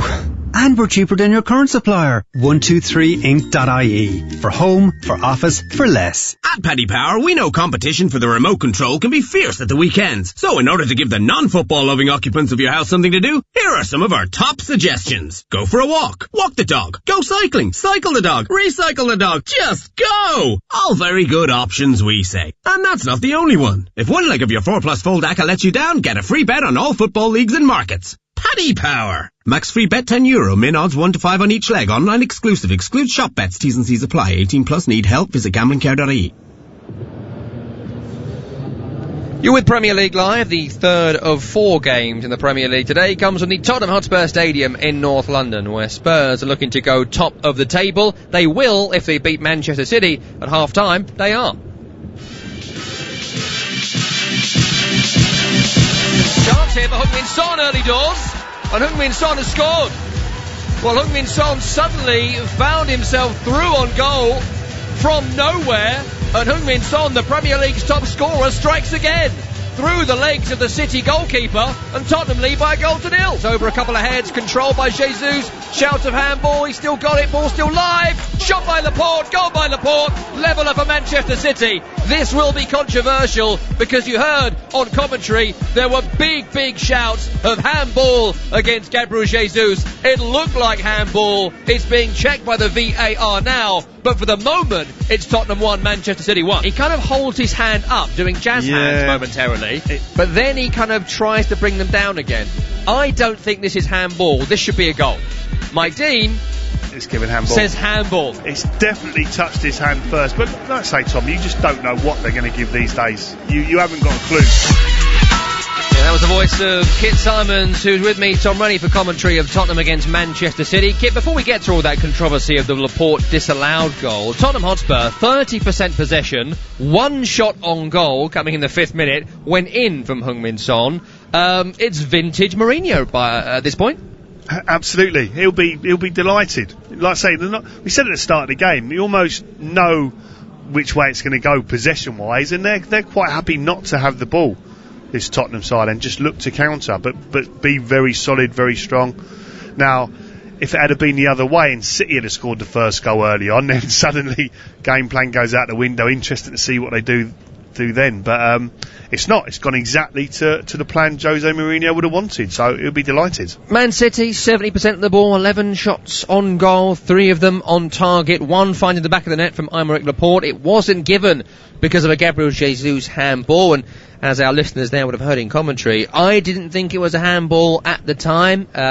They look for expected position, they look for making your arm unnaturally bigger, they look for all sorts of things now when they're trying to find out what a handball is. We've seen it several times on replay. Where are you now? Should that goal have stood or not? No, I've got to say, I think it was handball, and the main reason is, which is a bit frustrating, is he's got a long time to look at it, Gabriel Jesus. The ball's coming in from a distance, and he's got time to make sure his arms are out of the way and just bring it down comfortably on his chest.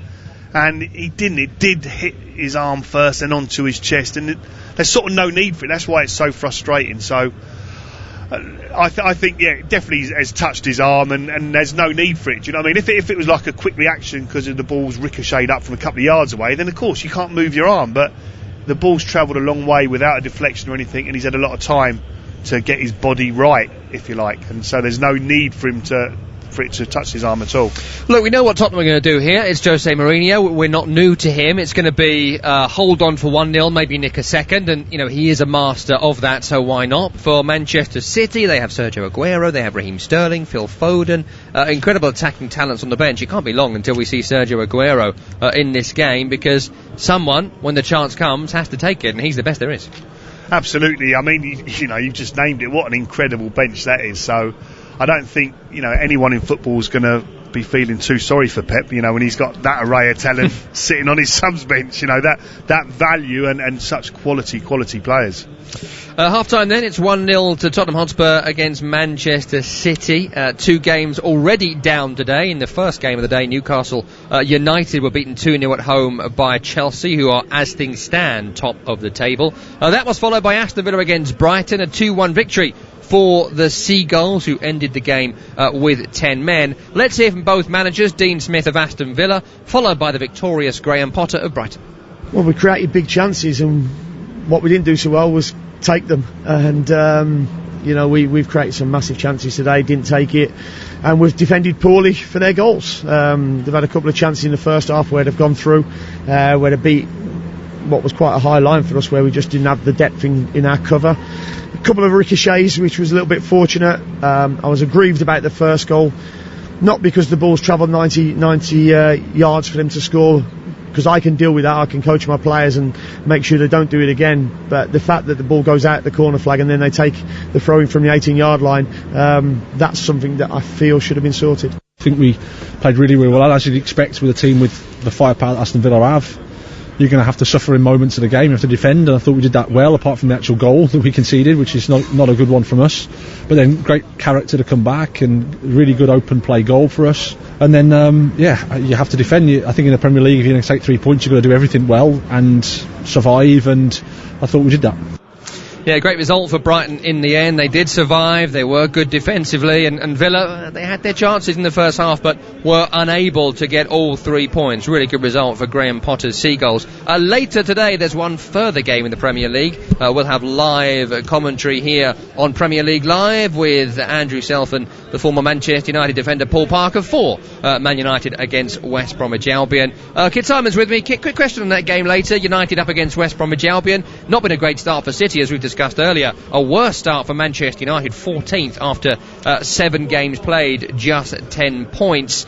How important is it that Man United win this game, but not only win it, they win it with some panache, some style, some attacking flair?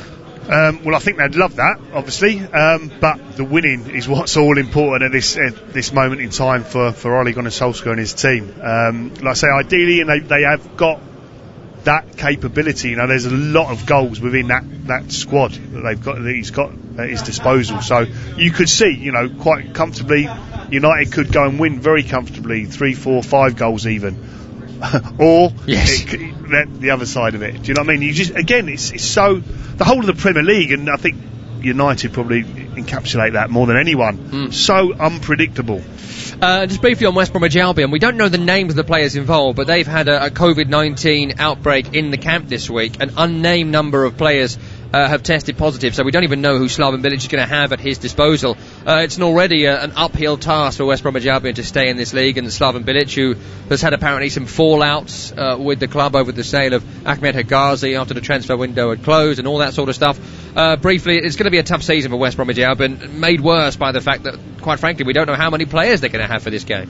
No, that's right. You know, it's difficult enough anyway, and so I do feel for these managers now. Suddenly, you know, injuries come along, suspensions, things like that. You know that's going to happen. But now with the virus, you're like, I don't know. It's just so difficult. And again, when things are not going your way, you seem to be the team that gets the virus. You know, if you're at the top of the league, suddenly none of your players seem to go down with it. So I think it's quite often. Yeah. It's quite often the way it is when things are against you, they're just against you. There's no rhyme nor reason to it, and it's so hard to break that cycle. Tough season for Slaven Bilic so far, as it's been for Ole Gunnar Solskjaer. Man United West Brom is next. We've got the second half of Tottenham Man City after this. 1-0 to Spurs at the break. You're listening to Premier League Live. Demanding a high performance from your team? You should be demanding the same from your tyres. The Irish Tyre Industry Association is urging motorists to stay safe this winter and check the condition of your tyres. You could even be liable for a fine and 2 penalty points if found driving with tyres below the legal tread depth limit of 1.6 millimetres. ITIA expert technicians will carry out a free tyre safety check to ensure your tyres are safe and legal. Visit itia.ie to find your local expert. As Ireland's homegrown insurer, FPD knows it's empowering when someone has your back. So switch your van insurance to us and get up to 75% no-claim discount. Visit fbd.ie to request a quote. FBD Insurance. Support. It's what we do. Terms, conditions and underwriting criteria apply. 75% no-claims discount is based on proof of 5 years no-claims discount and available to new commercial motor customers only. FBD Insurance Group Limited, trading as FBD Insurance, is regulated by the Central Bank of Ireland. Commercial motor insurance is underwritten by FBD Insurance PLC. Upgrade your home viewing experience at Curry's PC World. See every tackle, shot and goal in crystal clear definition with our huge range of the latest to market large screen TVs with massive savings. Like save up to €130 on Samsung 4K TVs from only $459. And get your TV for half price. 1 in 20 win half their money back. Buy any LG OLED TV to enter with prices from just $1,249. Shop the full range online at currys.ie. Get ready and hold on tight, because the Premier League is here! Which teams will stay on track, and who'll go off the rail? Get the Irish Sun for top transfer news, exclusive star interviews and opinions from the biggest names in football, plus expert analysis of every action-packed match in our fantastic goals pull-out each weekend. Stay up to speed, because you never know what the Premier League is going to throw up. Pick up the Irish Sun today. Introducing Guardson Sport. Protect your sporting equipment from COVID-19 for up to 14 days with Guardson Sport disinfectant treatment. Ideal in team sport settings with the sharing of balls, rackets, gloves, helmets, and all other sporting equipment. Guardson Sport kills COVID-19 on impact, keeping surfaces free from COVID-19 and other viruses and bacteria for up to 14 days by creating a protective polymer layer on application. For more information on Guardson Sport and other quality assured, certified and approved PPE, visit yourcovidprotection.com. At Paddy Power, we know competition for the remote control can be fierce at the weekends. So in order to give the non-football loving occupants of your house something to do, here are some of our top suggestions. Go for a walk. Walk the dog. Go cycling. Cycle the dog. Recycle the dog. Just go! All very good options, we say. And that's not the only one. If one leg of your 4+ fold ACCA lets you down, get a free bet on all football leagues and markets. Paddy Power. Max free bet €10. Min odds 1 to 5 on each leg. Online exclusive. Excludes shop bets. T's and C's apply. 18+. Need help? Visit gamblingcare.ie. You are listening to TalkSport's coverage of Tottenham Hotspur against Manchester City from the Tottenham Hotspur Stadium. 1-0 to Spurs at the break. Heung-min Son in the 5th minute separating the two teams. Aymeric Laporte having a goal disallowed on 29. I'm Tom Running, with me the former Manchester City defender Kit Simons. This is Premier League Live, and the second half is just about to get underway. I'll run through the two teams, starting with Spurs. Hugo Lloris in goal. Back four left to right of Sergio Reguilon, Eric Dyer, Toby Alderweireld and Serge Aurier. Midfield, Pierre-Emile Højbjerg, Moussa Sissoko, who has been yellow-carded, and Tanguy Ndombele. Heung-min Son and Stephen Bergwijn supporting Harry Kane, who is the centre-forward. On the bench, Joe Hart, Gareth Bale, Joe Rodon, Giovanni Lo Celso, Lucas Moura, Ben Davies and Carlos Vinicius.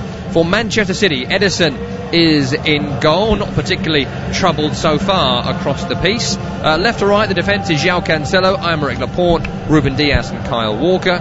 Rodri in the centre midfield with Kevin De Bruyne and Bernardo Silva in front of him. Front three is Riyad Mahrez, Gabriel Jesus and Ferran Torres. Bench for City, Zach Steffen, John Stones, Raheem Sterling, Ilkay Gundogan, Sergio Aguero, Phil Foden and Eric Garcia. Mike Dean is our referee, Kevin Friend, the dreaded VAR. Back underway at the start of the second period. Tottenham kick from left to right as we look in this second half. White shirts, navy shorts and white socks. City the other way, right to left as we look. Navy shirts with navy shorts and well, it's got black on the back and navy on the front. It's very confusing, but it's mainly black with a bit of navy. It's very tough to see, alright? It's dark. It's a dark strip all the way down. White numbering and trim on the back. There you go. You get the picture, I'm sure. They've got a lot of kits these days. It's one of the City kits. They're coming forward down the right-hand side with Rodri already. The game has a familiar pattern to the first, with Tottenham defending deep and City coming forward. Here's Kevin De Bruyne, edge of the area, left-hand side. To his left is João Cancelo, held up by Heung-min Son. He finds a crossfield pass to his fellow fullback, former Tottenham man Kyle Walker, today starting for Manchester City. Only player for City to have started all 12 games this season coming into this match in all competitions. Here's Rodri, bit of space to shoot, does shoot, hits the feet of Toby Alderweireld, could have gone anywhere, ricochets to Ferran Torres, who gets City coming forward again. Rodri infield, he'll find Ruben Dias, then Kevin De Bruyne, onto Kyle Walker. Approaching the penalty area from the right, into Jesus, across the edge of the area, back to Kevin De Bruyne. Outside now is Riyad Mahrez, left-footed cross, in swinging Ferran Torres is there, it's over his head.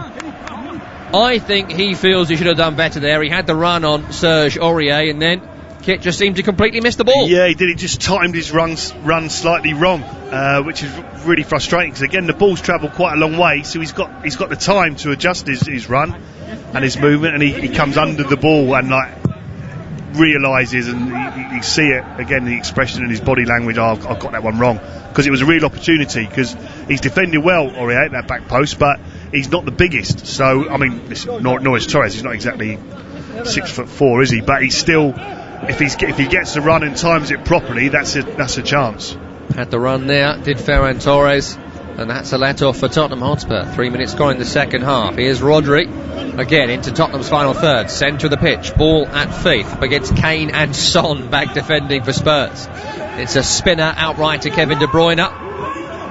Cuts back in field, De Bruyne into Jesus, back to goal, edge of the area, forced out wide by Dyer, and then Ndombele. Crossed by De Bruyne, it's away by Højbjerg in his own penalty area. Kane and Laporte battling for the loose ball. Won by Harry Kane, and then Kane tries to win the second ball, and he rather clatters into Kevin De Bruyne, who doesn't make a meal of that, wants to get back on with it. City do, with Cancelo. Real hard stuff here for Tottenham at the start of this second half, as he's learned nothing, Gabriel Jesus. The ball is fired in the air to him, and he's gone jazz hands again, and it's hit the hand, and it's a handball. Stop doing it. You'd think he'd learn by now, wouldn't you? So it's I mean, that was no different. So that's what I said about the one that was obviously why the goal wasn't given. He has got time to get his arms out of the way. Now the ones where, like I say, they're really close to you and the ball ricochets up, you've got no time to move, but the ball's travelled a long way. You can see the flight of the ball. You've got to get your arms up and out of the way of the ball. Well, we asked for consistency, and both decisions were given as handball, so that's good. As Reguilon comes forward here for Spurs, left-hand side, low crosses towards Bergwijn. It misses him, and it was right in between City defenders. If there was a white shirt in there, they could have turned it home, but there was not. Cleared away by City, recovered by Sissoko of Tottenham. Back in his own half, here is Alderweireld. Chips it down the line to Son. One in the air by Laporte, into the thigh of Rodri. And City will sweep up on the edge of their own penalty area with Ruben Diaz. Clipped up towards Bernardo Silva. Headed back to Cancelo. Held up by Heung-min Son. 49 minutes gone. It's 1-0 to Tottenham Hotspur. Good ball by Rodri. Dangerous in between Ndombele and Kane. And Ndombele has won it back, actually. And he's found Bergwijn onto Harry Kane. Long way from goal here, Harry Kane. You know he wants to shoot. Shifting left, shifting right. Finds a pass left to Ndombele. Cuts back on himself and crosses. It was towards Harry Kane. It wasn't a great ball from the big money central midfielder, and it's cleared away by Manchester City. On the right hand side, Mahrez finds De Bruyne. De Bruyne's pass is poor. Not often you get to say that in commentary. Dyer intercepts, but he's overrun it. Gabriel Jesus wins it back, hits the deck, gets a free kick for his side midway inside the Manchester City half. And 5 minutes gone in this second half, Kit. It's been non-stop action so far. It has. I mean, the first half was very entertaining, very exciting. Thoroughly enjoyed that, and this second half has started in the same vein, Tom. So, no, really enjoyable. So hopefully it will continue. One hesitates to say it, but you can't see it finishing 1-0 to Tottenham Hotspur. Here's Ferran Torres trying to stop it, being 1-0 as he tries to charge down the left-hand side. But it's good defensive work again by Serge Aurier, who has seen the ball out for a goal kick. He's got his critics, hasn't he, Serge Aurier? And it's understandable at times. He does often seem to have a bit of a rush of blood to the head, but sometimes you watch him, Kit. Well, I certainly do, and I think there's a real quality defender in there.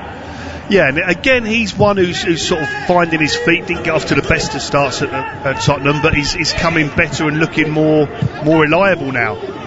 More defending to do here as Kevin De Bruyne shapes to shoot, does shoot, edge of the area, running left to right. It's a low effort by Kevin De Bruyne. It's always going wide, and that's going to be a goal kick to Spurs. Yeah, right on cue. That came from a Serge Aurier giveaway. So it's curse of the commentator, Tom. Playing a square ball, got intercepted. Ball falls to De Bruyne, and you quite fancy him from there with his quality. But it's maybe 2 or 3 yards wide of Lloris's post. Dyer upfield, trying to release Bergwijn on the run. Ederson comes out and clears it upfield. Ball is now in the centre circle where Dyer has surely fouled Kevin De Bruyne there. Mike Dean is not given it. Spurs retake possession. They knock it back to their goalkeeper and captain, decked out all in orange away to our left, Hugo Lloris. But just on that point about Aurier, Tom, you just made, it was interesting. I saw a graphic at half time and the Tottenham players, like, general position during the first half, and Aurier was so wide right out on the touchline most of the time, defending the ball there. And as I spoke about during commentary, it's Sissoko who's virtually in that narrow right back position, sort of taking his place. So, and the two holding midfield players, Højbjerg and Sissoko, are split massively apart as their average position for the game. So clearly City are trying to attack with the width, and Tottenham are negating that, and there's no one really attacking centrally for Man City in a slightly deeper position. A great example, Kit, of how well organised Tottenham's defence has been so far, and the plans that Mourinho has laid to stop them. As Riyad Mahrez takes a shot from distance here, he gets away from Reguilon momentarily. Shot is bobbling through, all the way through to the goalkeeper Hugo Lloris, who makes a simple save. First time, Kit, I can remember that Mahrez has just run at Reguilon alone. Yeah, he seems to be taking him on majority of the time on the outside as well, and Reguilon's defended that very, very well. There's Mahrez, classic Mahrez that we all know over years. looks to come inside onto that wand of a left foot and get a strike away, and that's the first time he was able to do it. It's another shot on target for Man City, but didn't really trouble Lloris. But you would feel if they can continue to mount up these number of chances and shots, sooner or later one will go in. But we've already spoke about it. This is not the Man City of old, who are free scoring and things go flying in the top corners. They are struggling to score goals these days. As we discussed earlier on, 17 goals fewer scored Man City at this stage this season than last. But they're coming forward now with De Bruyne. Looks to slip in Gabriel Jesus, who was running from the centre of the penalty area into space, but there was not enough space to get there, and Hugo Lloris will come out to gather. Tottenham Hotspur won this game 2-0 back in February, ending a run of 6 Premier League games without a win in this fixture. In fact, in both City's 2 fixtures at this stadium, Heung-min Son has scored, Hugo Lloris has saved a penalty, and the visitors have failed to score. So we're only a City missed pen away from that happening for a 3rd consecutive match here between these two. Funny how those things happen. That might influence a few gamblers out there. Please gamble responsibly. Here's Aymeric Laporte for Manchester City on the halfway line, into Rodrigo in the centre circle. Ball on the floor, outright to Kyle Walker, who is running at Reguilon towards the penalty area. Looks to take him on the outside. He's done well there, Kyle Walker, as has Sergio Reguilon. Pokes it though into Kevin De Bruyne. That's a mistake in the area, right hand side. Digs out across. It's a deep ball in. So deep it's gone over the crossbar. That's a goal kick. Yeah, very uncharacteristically, I think De Bruyne made the wrong decision there. The ball comes back to him and he bursts forward into the City penalty box, and he's very wide, and he's just listen, he has got the ability, but there's no real room or space to go for a chip, which is what he tries. I think it would have been better smashing that low and hard, but it's not often, as I say, he makes the wrong decision. I mean, you've already said he gave a pass away once, Tom, which I'm still in shock about that. But yeah, it made the wrong call there for me, Kevin De Bruyne. Yeah, Kevin De Bruyne was sensational last season for Manchester City. He's usually sensational for Manchester City. PFA Player of the Year, the first City player to win the award. Though this season hasn't been able to get City up the table where they are usually at this stage of the campaign. 10th going into this match. Here he is now on the ball midway inside his own half. 10 minutes gone in this second period. It's still 1-0 to Tottenham Hotspur. That goal feels a long time ago now from Heung-min Son.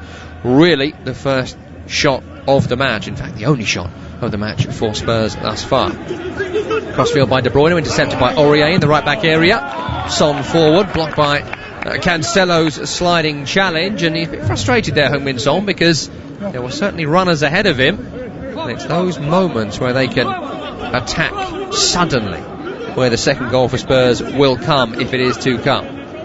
Throw in taken by Aurier towards Kane, won by Laporte. Second header won by Bernardo Silva, breaks to Højbjerg. Back to Sissoko again in that right back area. Further back than Serge Aurier. Bergwijn miscontrols. Kyle Walker takes it for City. He'll drive forward over the halfway. Away from 1, away from 2, and he's found a good pass to Ferran Torres in the area, left hand side. Back to Bernardo Silva. Running at Heung-min Son, carried out wide, out of the area, on the end line now. Back to Cancelo, right-footed cross, spinning in. It's over Jesus, who does make something of it. Gets a poke towards goal, but it would have been something spectacular if he could have found the net from there, and he could only find the side netting. That's a goal kick. Yeah, good break from Man City though. Well played from Kyle Walker, especially. But then, the ball, when it eventually comes to Jesus, it's an angle ball to him.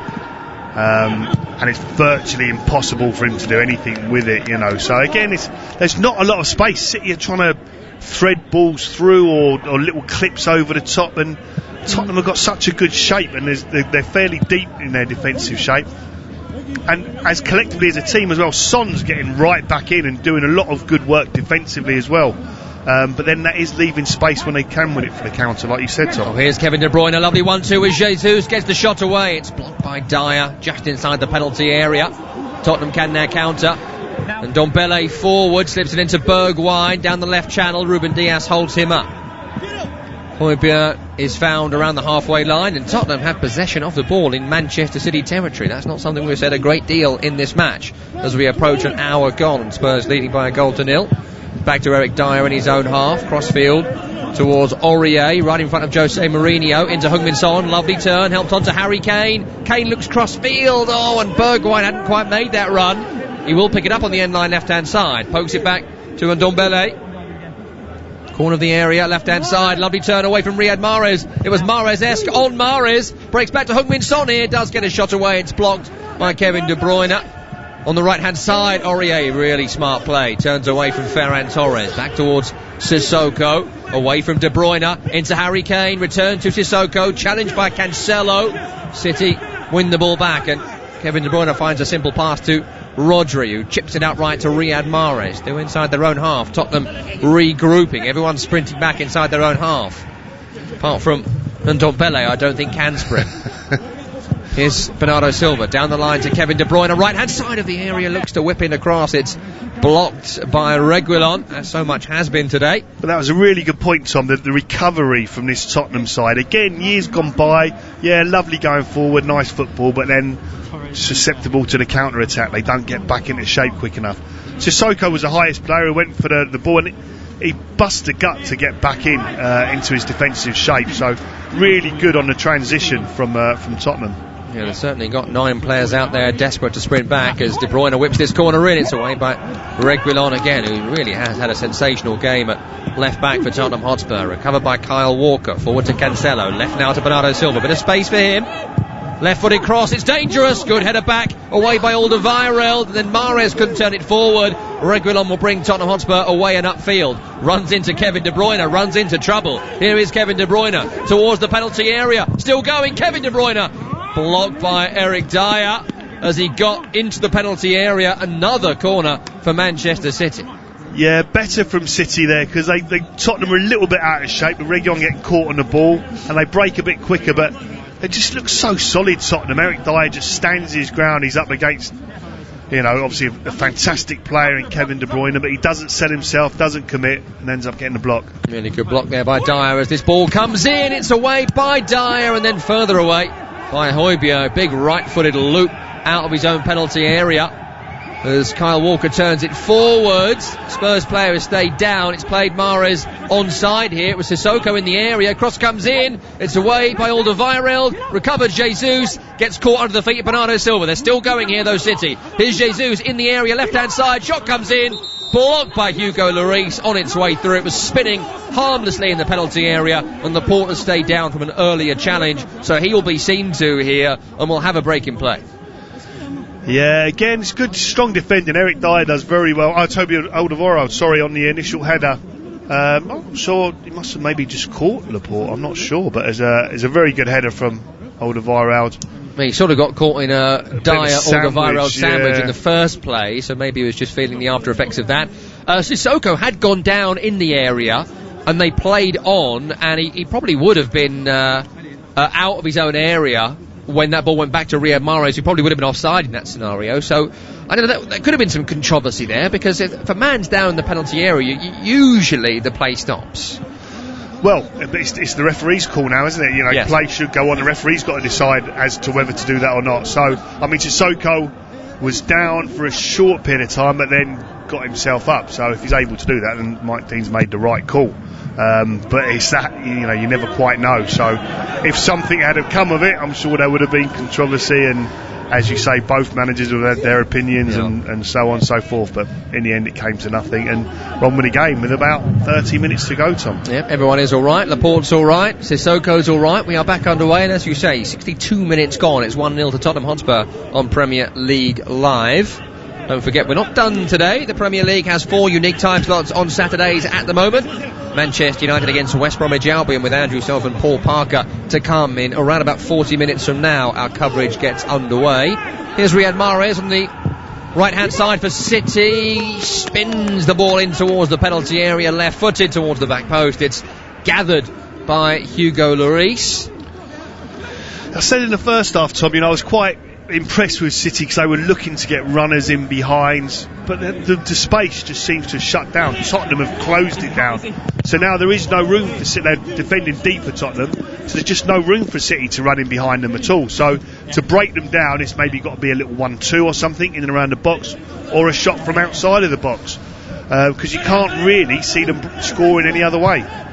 Chance here for Tottenham Hotspur. Heung-min Son has been played in. Ederson's come a long way. He's around him and he's been forced really wide. What was Ederson up to there?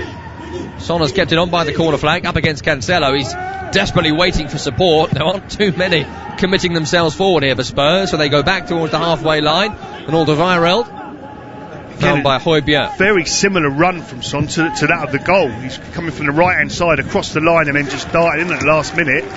And he got there first, well before Ederson, who comes, as you say, charging out of his goal. So lucky. And it's just a very big, heavy touch from Son. If he could have got it under control, he could have then rolled it into the empty net, but his touch was very big and took him high and wide. Do you think he was surprised that Ederson was there? Because I was surprised Ederson was there. I would imagine so, because it was a bit of a shock, wasn't it? So it's like 40 yards from goal. Yeah, it was a real sort of. I mean, he does look. He's very proactive. He's on his front foot, Ederson, and does that sweeper keeper thing very, very well. But every now and then he does get it wrong and just ends up in no man's land. Well, I suppose Tottenham haven't scored, so you can say it has worked as Cancelo gives a free kick away here on the halfway line. Bergwijn is the man that's gone down. Change here for Tottenham Hotspur, one that regular listeners to Spurs games will not be surprised about. Tanguy Ndombele is going off. He's only completed 90 minutes twice for Tottenham Hotspur since his £63 million move to the club. Giovanni Lo Celso is coming on to replace him. Look, he looks a very, very good player, I think, Ndombele. It's 3 assists, I think, in the Premier League. And that's a really decent record for the amount of games he has played, but he just doesn't look fit enough at all in any regard to play in this division. No, I think, like I say, he's getting better, without a doubt. And, generous. But finding your feet in the Premier League does take some players quite a long time. I remember playing against Dennis Bergkamp when he first signed for Arsenal. He was off the pace. Yes. For about 3 months, and after that he was incredible, don't get me wrong. But it took him a little while to settle. We'll come back to that as Spurs are coming forward here. Lo Celso has just come on, he's through on the goalkeeper, and Giovanni Lo Celso has scored moments after replacing Ndombele, who's played in by Harry Kane, one-on-one with the goalkeeper, and dead-eyed he's beaten him. Tottenham Hotspur doing a Mourinho smash and grab. It's 2-0. And again, it's that counter-attack, and City just not being in a good shape at all. It came from a square ball given away. Tottenham picked up on the edge of their own half. Harry Kane drops off into that little pocket of space. But it's brilliant. It's brilliant movement. A great run. Kyle Walker's caught high up the pitch. Kevin De Bruyne is desperately trying to get back into shape. But Lo Celso gets the run on him, yeah. It's a really, really great introduction to the match for Giovanni Lo Celso, who scores his first Premier League goal for Tottenham Hotspur. The second of the night for Spurs, breakaway goal. And it is just such good striking play in front of goal. They wait for the goalkeeper to come out, both Lo Celso and Son earlier. And when he goes down, they slip it past him back of the net. But they do that so well, Tottenham, when they're looking to counter. Kane just drops in deep into a pocket of space, but knowing he's got those runners going in behind him to stretch the game. And so the centre-backs, on the goal, the first goal, the centre-backs both went with Harry Kane. They both stepped forward, allowed Son to run off for the full-back and get in. This time they stayed away, but the wide man gets in. So they do it very, very well, Tottenham. You do have to give it to Tottenham Hotspur. You do have to give it to Jose Mourinho. There's a certain style of match where he is a master, and we are watching it right now. 2-0 they lead against Manchester City, despite the fact they've only had 3 shots on goal across the entire game. Man City can still put that right from their perspective. 70% of the ball, 17 shots on goal. They have it again on the right-hand side with Riyad Mahrez. Infield to Kevin De Bruyne. Beautiful ball. De Bruyne slips in Ferran Torres by the corner flag left-hand side. Back on the right boot. Cross comes in. Away by Alderweireld. Kane then does that thing where he backs into a player and tries to win a free kick. Mike Dean doesn't give it to him, but Spurs still have it. Lo Celso's bobble pass to Bergwijn was poor. And that's recovered by Manchester City. Well, again, it wasn't that bad a ball. It's just that it's up against Kyle Walker, who's in his right position and got such electric pace he can deal with it. But on the second goal, I don't know where Kyle Walker was. There's nowhere to be seen. It's Kevin De Bruyne desperately trying to get back in to do that defensive job that your right back should be doing. Here's Harry Kane. Assister-in-chief for Tottenham Hotspur, plays in Reguilon down the line. Kyle Walker this time is back defending and puts a really good challenge in towards Kevin De Bruyne, centre circle. Bit of space for Kevin De Bruyne as Bergwijn looks to get back at him. It's out left to Bernardo Silva, approaching the penalty area left-hand side, up against Moussa Sissoko. Held up well, back to João Cancelo. Square of him is Rodri. 30-odd yards from goal, centre of the pitch, towards Riyad Mahrez, left-footed cross, away from the forehead of Alderweireld, recovered again by Riyad Mahrez, shouts of handball, given as handball by Mike Dean. And like we spoke about in the first half, Tom, that's the difference between the two teams. When Man City break against Tottenham, look to counter, Tottenham are in a good solid shape. You know, both full-backs are tucked in, sitting in their shape, and Sissoko's getting back in there as well. Brilliant. But when Tottenham break against Man City, they're a little bit all over the place. They've committed bodies forward, and they are susceptible then. We're just getting the replay on our monitors of the Lo Celso goal, and it was Kyle Walker who lost the ball up the field about 10 seconds before Lo Celso scores at the other end. Such was the lightning pace of that counter-attack from Tottenham Hotspur. So there was no time to get back, really. The attack was so sudden for Kyle Walker in the right back area. Well, you see, he made no attempt to get back in either, though. Which is the worry. And you mentioned earlier, Tom, the recovery runs from the Tottenham team, brilliant. Sissoko was the player looking to put a cross in, and he's back into shape, almost in the right back position. Kyle Walker gives it away. There's no effort to recover. Now Kevin De Bruyne tries. You thought maybe he's like sort of neck and neck, and just doesn't quite get there. But yeah, listen, it's not quite right for Man City. They're not quite getting it right, so they're not scoring the goals, and they're not looking tight enough defensively. Overall this season, defensively they've been okay, but today they have looked vulnerable. Got a chance here for Tottenham Hotspur. They won a free kick left-hand side. Heung-min Son takes it deep. Højbjerg is there. He heads it back into play. It was overhit from Heung-min Son. Ball's actually gone over the end line before Højbjerg could head it back, and it's a free kick. Goal kick to Manchester City, which they have already taken. 20 minutes remaining here. It's Tottenham Hotspur 2, Manchester City 0 on Premier League Live. City coming forward. Riyad Mahrez on the right-hand side, approaching the penalty area again. Chops in field, finds Rodri, faced up by Sissoko. Leaves it for Riyad Mahrez, forced away by Lo Celso, picked up by Kyle Walker.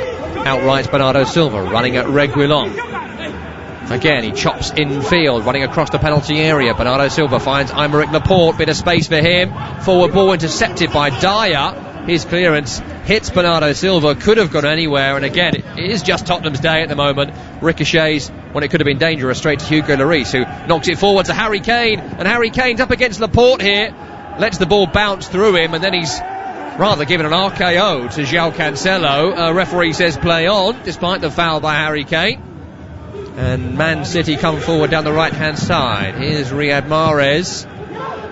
Across the final third to Bernardo Silva on the left-hand side. Ferran Torres, corner of the area, up against Serge Aurier. Leaves it for Cancelo. Ball towards Gabriel Jesus, brings it down. Taken off his toe by Alderweireld in the 6-yard box. That was a real chance there for Jesus. Tricky angle though it was. Yeah, a little bit of a scruffy line from Tottenham. Probably the first time really we've seen that, and Jesus was able to get in behind Alderweireld. Here's Bernardo Silva down the left-hand side, draws the foul from Serge Aurier. What I can't believe, Tom, 71 and a half minutes gone, they're 2 goals down, no Aguero, no Sterling. You're like, well, come on, you've got to do something here. These are top players. Well, we are hearing there may well be some changes coming right now. You're psychic in many ways. Time, you've got eyes. Phil Foden and Raheem Sterling are coming on. Riyad Mahrez withdrawn, as is Bernardo Silva, who's had another ineffective performance. Bernardo Silva, it's not been a vintage performance from him this season, really, by any stretch of the imagination. Phil Foden, 2-goal hero for England against Iceland, is on, and Raheem Sterling, having had a nice fortnight off, comes on as well.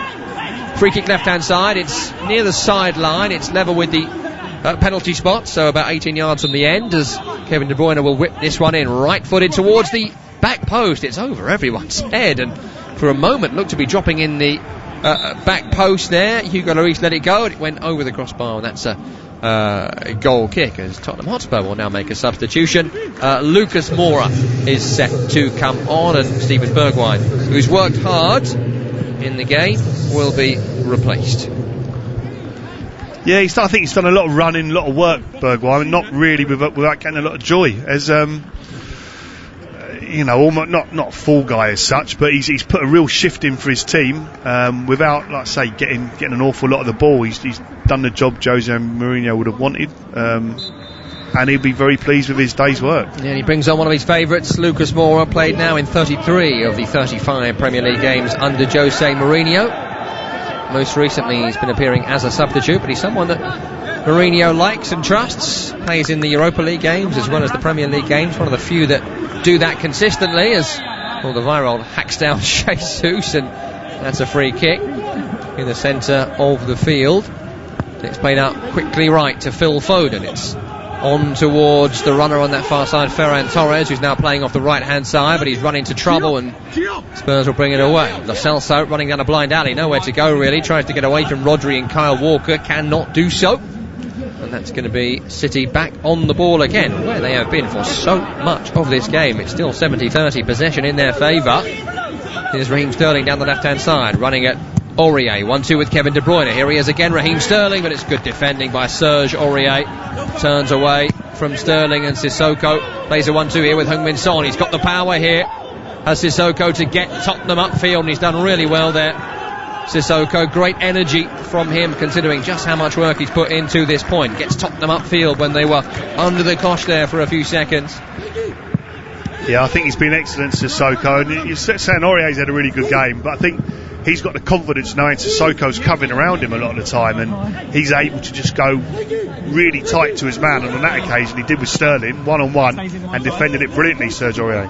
Ball upfield towards Moro is won by Walker, head straight to Harry Kane, and Harry Kane now is running at Ruben Dias, and he wins the free kick, and that's a poor challenge there by Ruben Dias. Kane was desperate to win a free kick for his side there, and gets his body in the way of ball and defender, and wins the free kick. He's just a little bit too strong, Harry Kane, a bit too cute and a bit too strong for both the Man City centre-halves today. There was the attack a couple of minutes ago where he sort of like looked to almost bully the pair of them, and you're like, he's a clever, really skillful footballer, but he's an absolute physical specimen as well, Harry Kane. He's so strong and uses his body so well to great effect.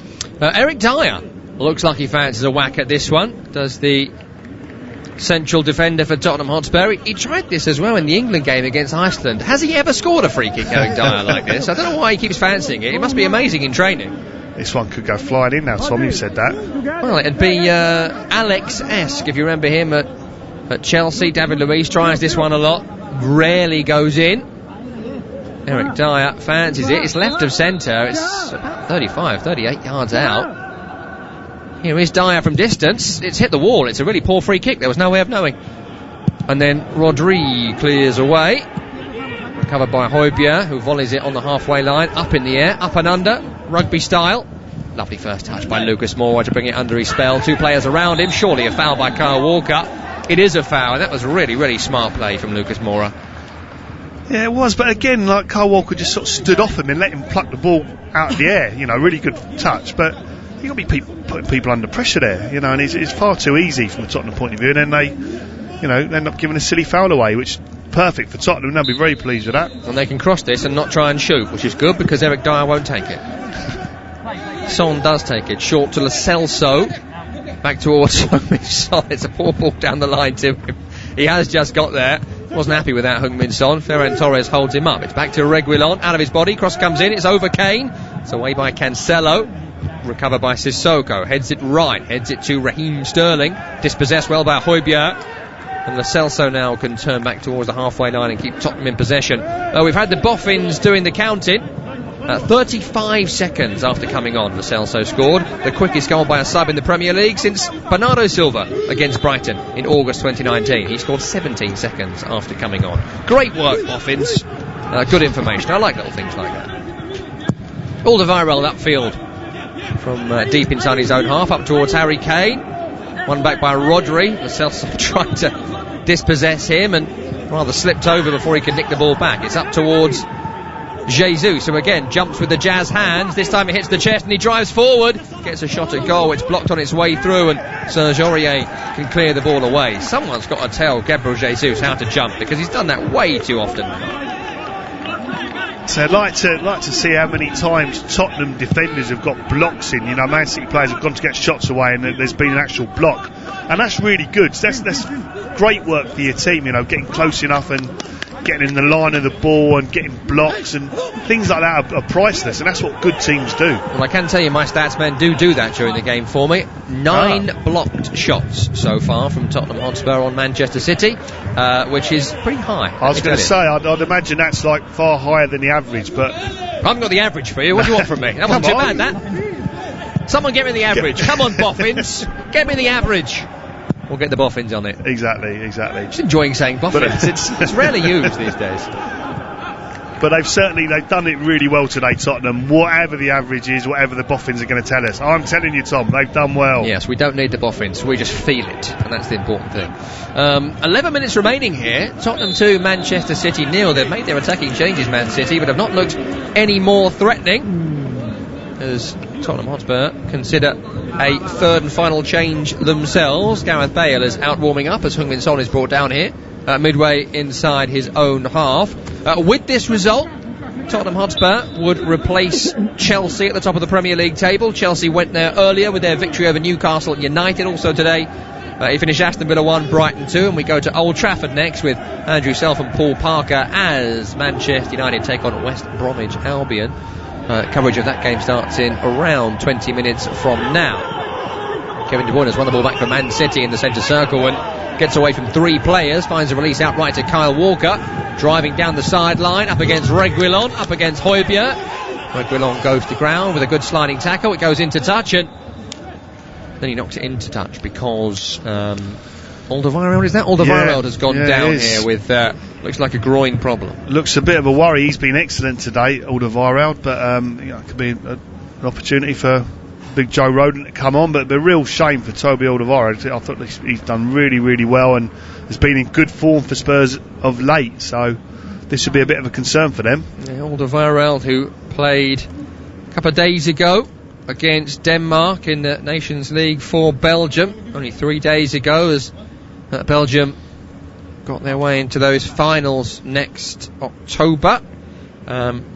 So I'm sure the debate will continue to rage about the schedule and the 5 subs and all that sort of stuff. But for the moment, talk to me about Joe Rodon, who is just about to come on. Brought in during the summer transfer window from Swansea for £15 million, 10 caps for Wales. Another man who has played in the most recent international break against Finland was his last cap on the 18th. What's he like, it? Yeah, he's a really good player, Joe. Someone I like a lot, and he's only quite a young boy. Like I say, not played that many games, but has already sort of broken into the Welsh team and established himself, really. There's quite a few players were in front of him, but him and his ex-Swansea teammate Banga, really, both of them sort of broken onto the scene, and Joe especially has really caught the eye. You know, very composed, wants to step out with the ball as well as your modern centre-halves do, unlike, you know, I used to edit and kick it. Yes, the good stuff. Exactly, they actually look to try and play now these days as well, and Joe's certainly very good at that and very comfortable on the ball, good passer, and like I say, will step into midfield of it on occasion as well.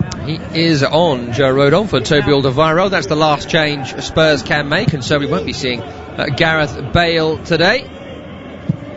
54 appearances for Swansea after coming through their youth setup. Made his first team debut for them in August 2018 and is now a Premier League central defender for Tottenham Hotspur up against Manchester City, and it's going to be a siege for the next 8 minutes or so as City will be desperate to get something from this game. A high ball crossfield left to right for City, a clash of heads between Gabriel Jesus and Sergio Reguilon. It's a free kick on the way of Man City, and it will be a break in play for both men to get some treatment. What's going to happen in the next 8 minutes, Kit? Are City going to find a way back into this game? Have you seen much from your former team to suggest they can?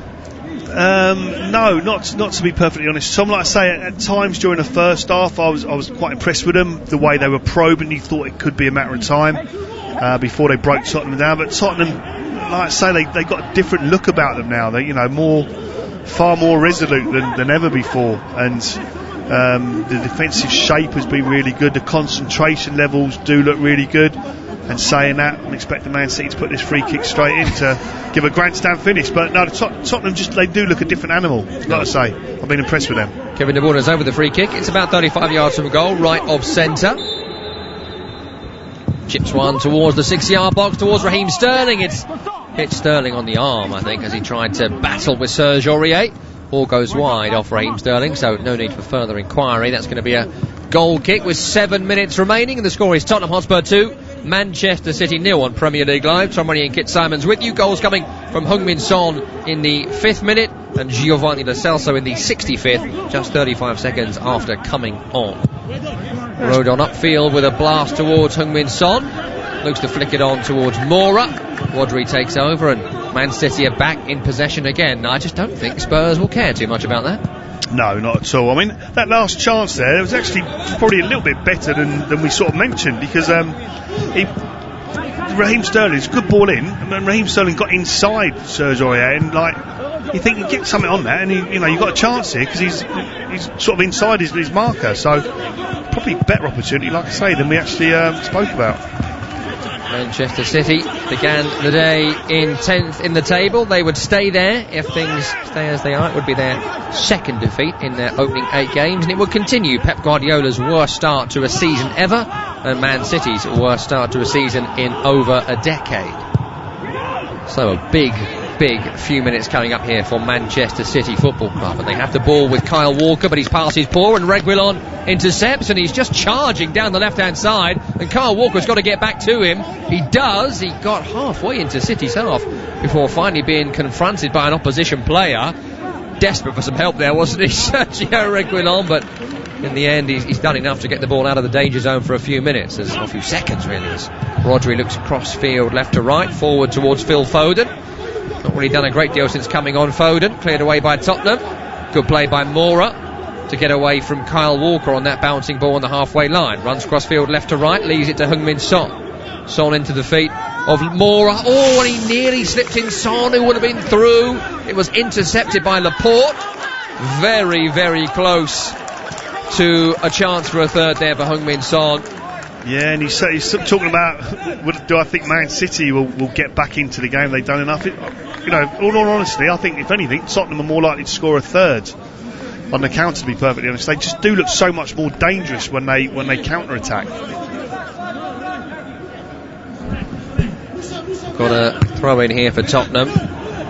Down the line towards Kane, one back by Manchester City. They're almost giving possession up willingly in these sorts of areas, Tottenham. There was almost no intent there from that throw to create anything. They just want City to have the ball and to defend for the next 5-6 minutes.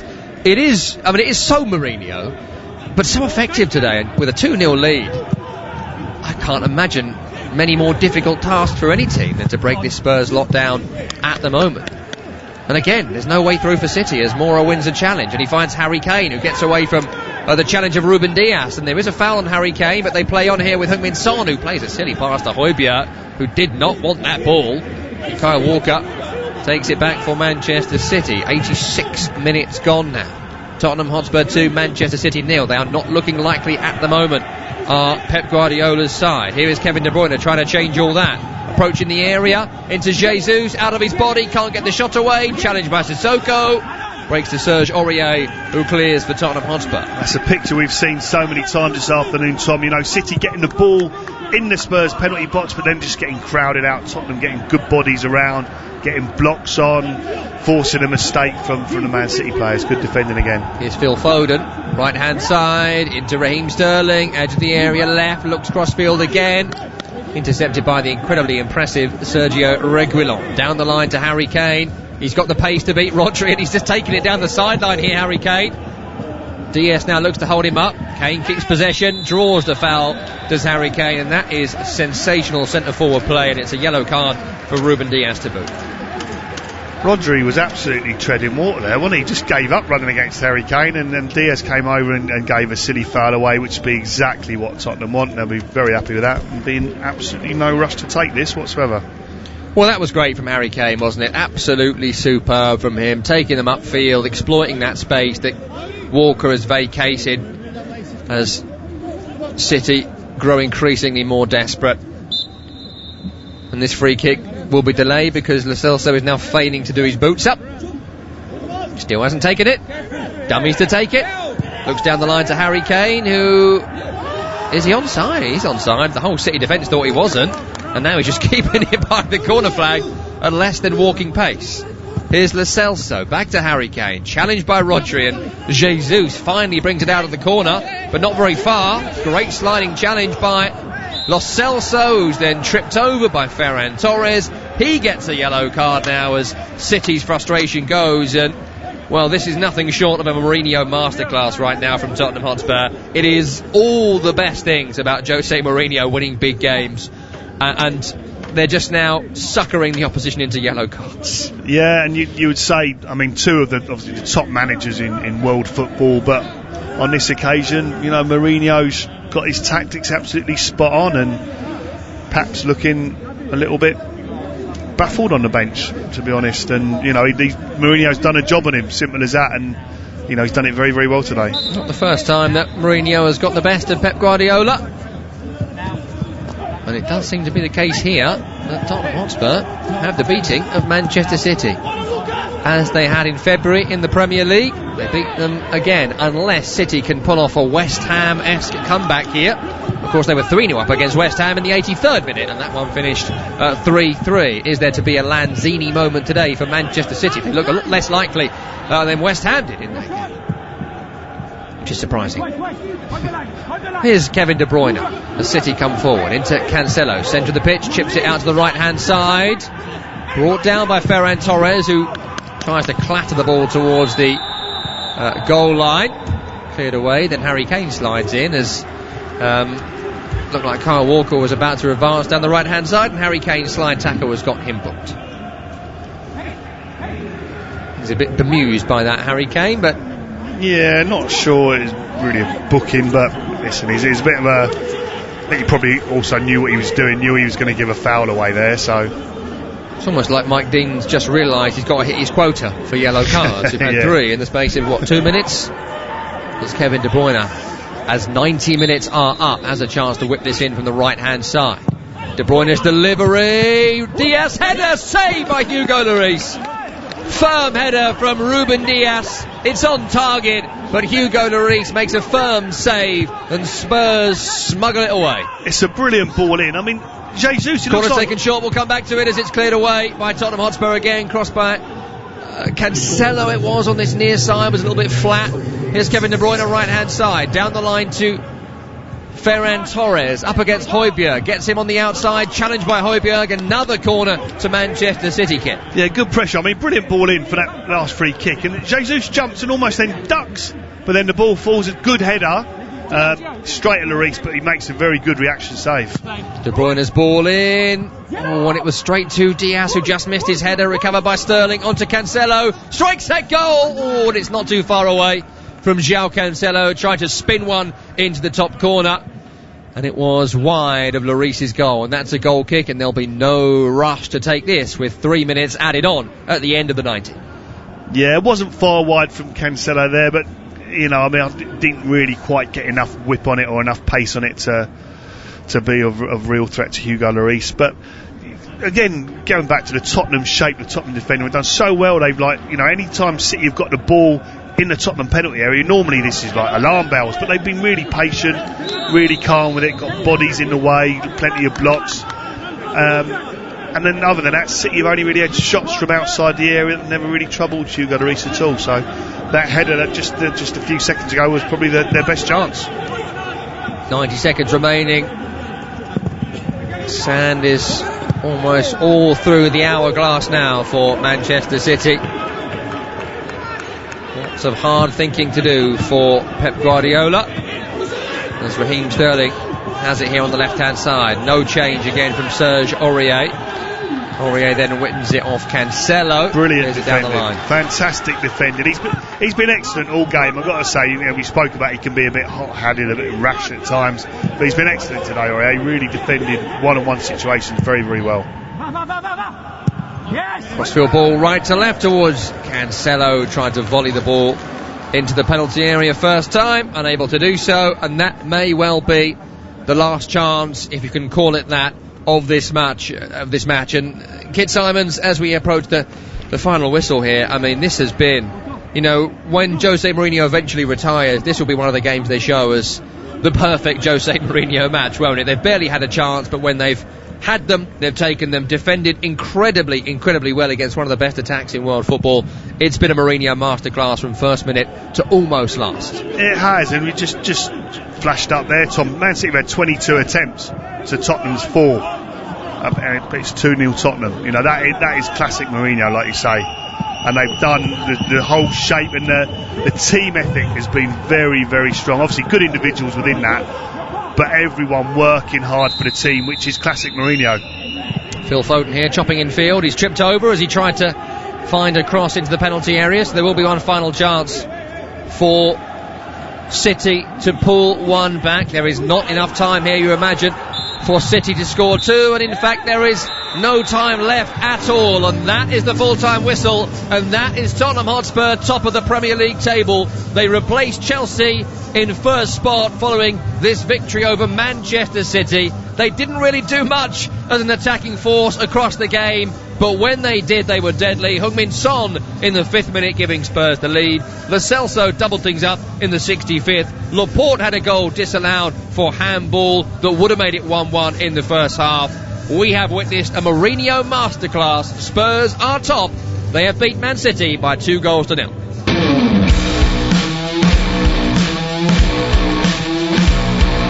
Chance here for Heung-min Son early doors, and Heung-min Son has scored.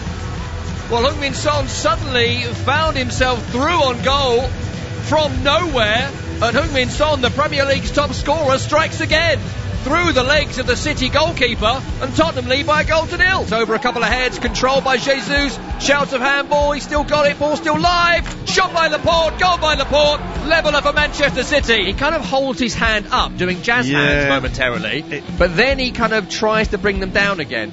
I don't think this is handball, this should be a goal. Mike Dean is given handball. Says handball. It's definitely touched his hand first, but like I say, Tom, you just don't know what they're going to give these days. You haven't got a clue. Spurs are coming forward here. Lo Celso has just come on. He's through on the goalkeeper, and Giovanni Lo Celso has scored moments after replacing Ndombele is played in by Harry Kane, one-on-one with the goalkeeper, and dead-eyed he's beaten him. Tottenham Hotspur doing the Mourinho smash and grab. It's 2-0.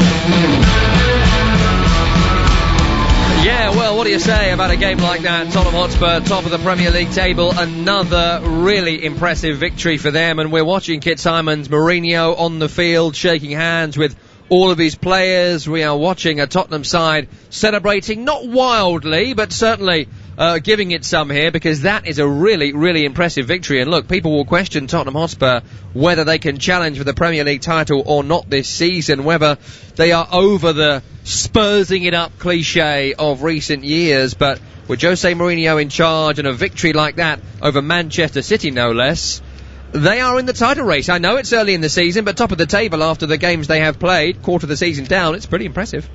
It is, and you've got to take your hat off to him. He's done a good job at the football club, and like I say, they do look the real deal, Tottenham. You know, you're looking for weaknesses, all right. So they had nothing like the possession. If it was, you doing training, you do 10 passes a goal. If in the possession games, if that had been the case, it would have been about 20-0 to Man City. But that's not the case. You've got to stick it in the back of the net, and that's what Tottenham did very well on their occasions when they got their chances, and they always looked dangerous. They didn't have many, but when they did, they took them, and that's the difference. Then they defended really well to a man. In a collective team shape, and they do look, like I say, they look the real deal now. 6 wins from their opening 9 games. Tottenham Hotspur, they'll finish a day top of the Premier League table for the first time since August 2014. It's the first time they've ended the day of a top flight season this far into a campaign since January 1985. It was 23 games then. It was 9 games this season. 20 points, very, very impressive. Just as importantly, they are 8 points clear of Man City, who sit in 10th in the table on their worst start in over a decade, and Pep Guardiola's worst start ever to a league season at all of his clubs. What's going on with Man City? I mean, they did everything you'd expect apart from score. But that's been the case, over the course of this season. They're not I mean, they created more chances, more opportunities today than they have previously, but Tottenham are happy to do that almost. They let them have it and let them get in and around their box. They didn't want to allow space in behind, which they didn't at all, Tottenham. Like I say, initially in the game, City were looking to get runners in behind the Tottenham back line, but then the space just went. Tottenham closed it all down, so there was nothing they could do in that respect. And then they were trying to create chances from in front of them, and they just couldn't do it. You know, any opportunities they had, Tottenham players were in the line and the ball was so many blocks, as we spoke about earlier, Tom, and defended it really, really well. Start of a tough run for Tottenham Hotspur in the Premier League. Chelsea and Arsenal, their next 2 games, Europa League matches as well in between those 2, but this is the perfect way to start that really, really tough run of form. And if they come through the next 4 or 5 games with victories, or at least without losing any of those games, then people will start taking them very seriously indeed. For Manchester City, having lost this one, they've got Olympiacos in the Champions League in midweek, Burnley at home, followed by Fulham at home, so fixtures more kind for them to force their way up the table. But right now, it isn't Manchester City we are talking about. It's Tottenham Hotspur, who are top of the table with their 2-0 victory here against Manchester City. Up next, we've got Man United against West Bromwich Albion. Rashford is fit and starts for Man United. Andrew Self and Paul Parker take over next. Here, we are all done with Tottenham winning and Tottenham top. You're listening to Premier League Live.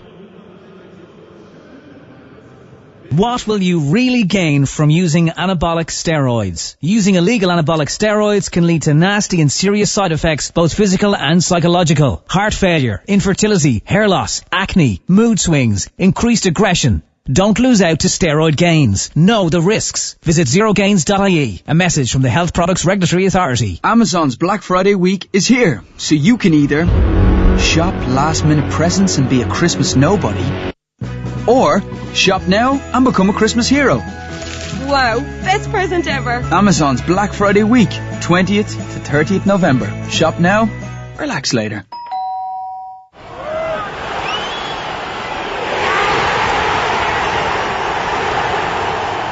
There's certain matchday sounds we are all missing. But there are others we don't have to. Is Carlsberg Pilsner the best beer to enjoy while watching the match at home? Probably. Carlsberg Pilsner, probably the best beer in the world. Enjoy Carlsberg sensibly. Visit drinkaware.ie. This is not the time for business as usual.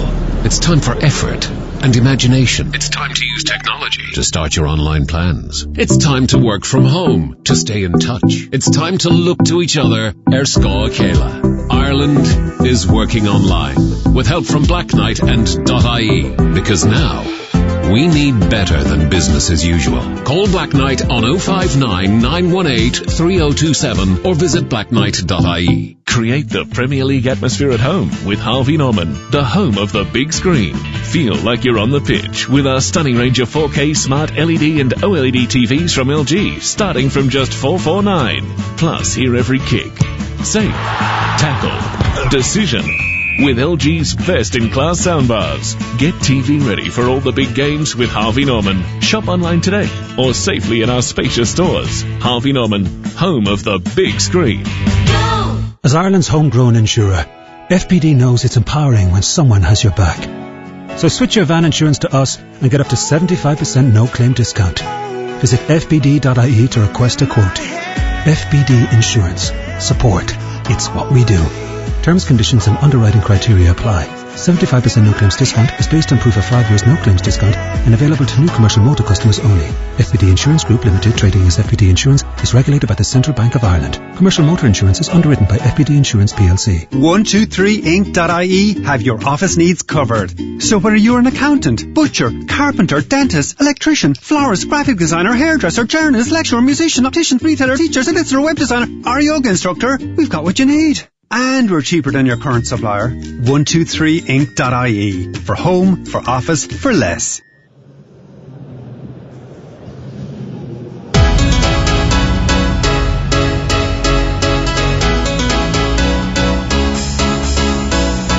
Premier League Live with Talk Sport. All the big goals and big moments from the world's biggest football league. Straight header! Oh, that's a super header by Bruno Fernandes. In the area, Jesus, lovely first touch, better second touch. He's levelled things up. Bringing you the best of the Premier League all year round. It's Watkins on his left foot. It's 3 for Aston Villa. They have torn Arsenal apart in North London tonight. It's Diogo Jota! He's knocked it out this time. What a signing he's been! Bamford now looking for the hat-trick. What a finish from Patrick Bamford again! Premier League Live with Talk Sport. Good evening, you're listening to TalkSport's coverage of Manchester United versus West Bromwich Albion here from Old Trafford. I'm your host, Andrew Self, and alongside me is the former Manchester United and England fullback, Paul Parker. This is Premier League Live. Well, international break over. It's time for the bread and butter league for now for Ole and Slaven's men. Topping our bill this Saturday night, Manchester United versus West Bromwich Albion.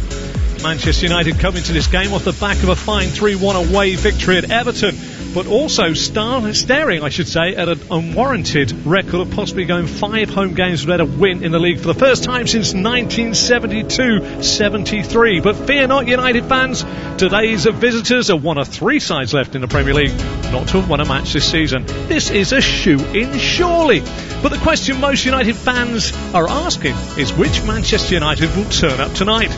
At Old Trafford, United have won 6 and drawn 3 in the Premier League, but they've also lost 3 to West Bromwich Albion as well. The last time West Bromwich Albion beat them was back here in 2018. Jay Rodriguez with the only goal of the game. Ole Gunnar Solskjaer, makes one change to his side that beat Everton 3-1, and that is that McTominay drops to the bench and Nemanja Matic comes back in as he looks to guide United back to back-to-back wins for the first time this season. But the Baggies lose today, and it could be the first time since 85-86 that West Brom will not have won any of their first 9 games in a season. But what better place to right those wrongs? Old Trafford. The Baggies are unbeaten here in their last 2 visits, but Mr. Villichnose conceding 17 goals in 8 Premier League matches is a recipe for disaster. But a point or 3 tonight will put them in great heart ahead of their 2 Premier Home League matches against winless Sheffield United and notorious travellers Crystal Palace.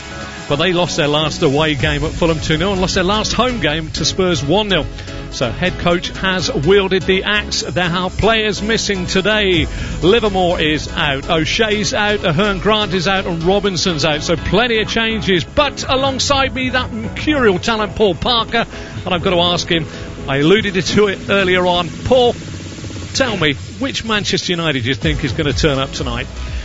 Well, I'm believing it's going to be a better one. Definitely more attack-minded as it should be every time United are playing at Old Trafford, and it hasn't been of late, and it's actually been biting them. But this side looks a lot better to me as an attacking side, with the likes of Matic in there who will get the ball off of the back four, the 2 centre halves who really do slow the game down, get off them, and he will pass the ball forward quicker, with Fernandes, of course, who's been the main person for United as an attacking force. Juan Mata, who does knit well with Fernandes. Those two seem to like playing off each other, and I like Fred in there as that kind of player who gets around the park very quickly, scurries around. Okay, he doesn't go and win a lot, but he gets players' heads down, so that means they can't really pick their passes as they would like to. So there's enough footballers on the park, and then you look at the pace of Rashford, and then you look at Martial. Okay, he's still looking for that Premier League goal, but still he does score goals. There's more of a threat, and I think West Brom will have a look at that team, and they'll be a little bit concerned what they're up against. You know, when you look at Manchester United, they're steeped in absolute, being top of the league. So Alex Ferguson, a man you know very, very well, having played under him. Since they've left, they've been 7th, 4th, 5th, 6th, 2nd, 6th and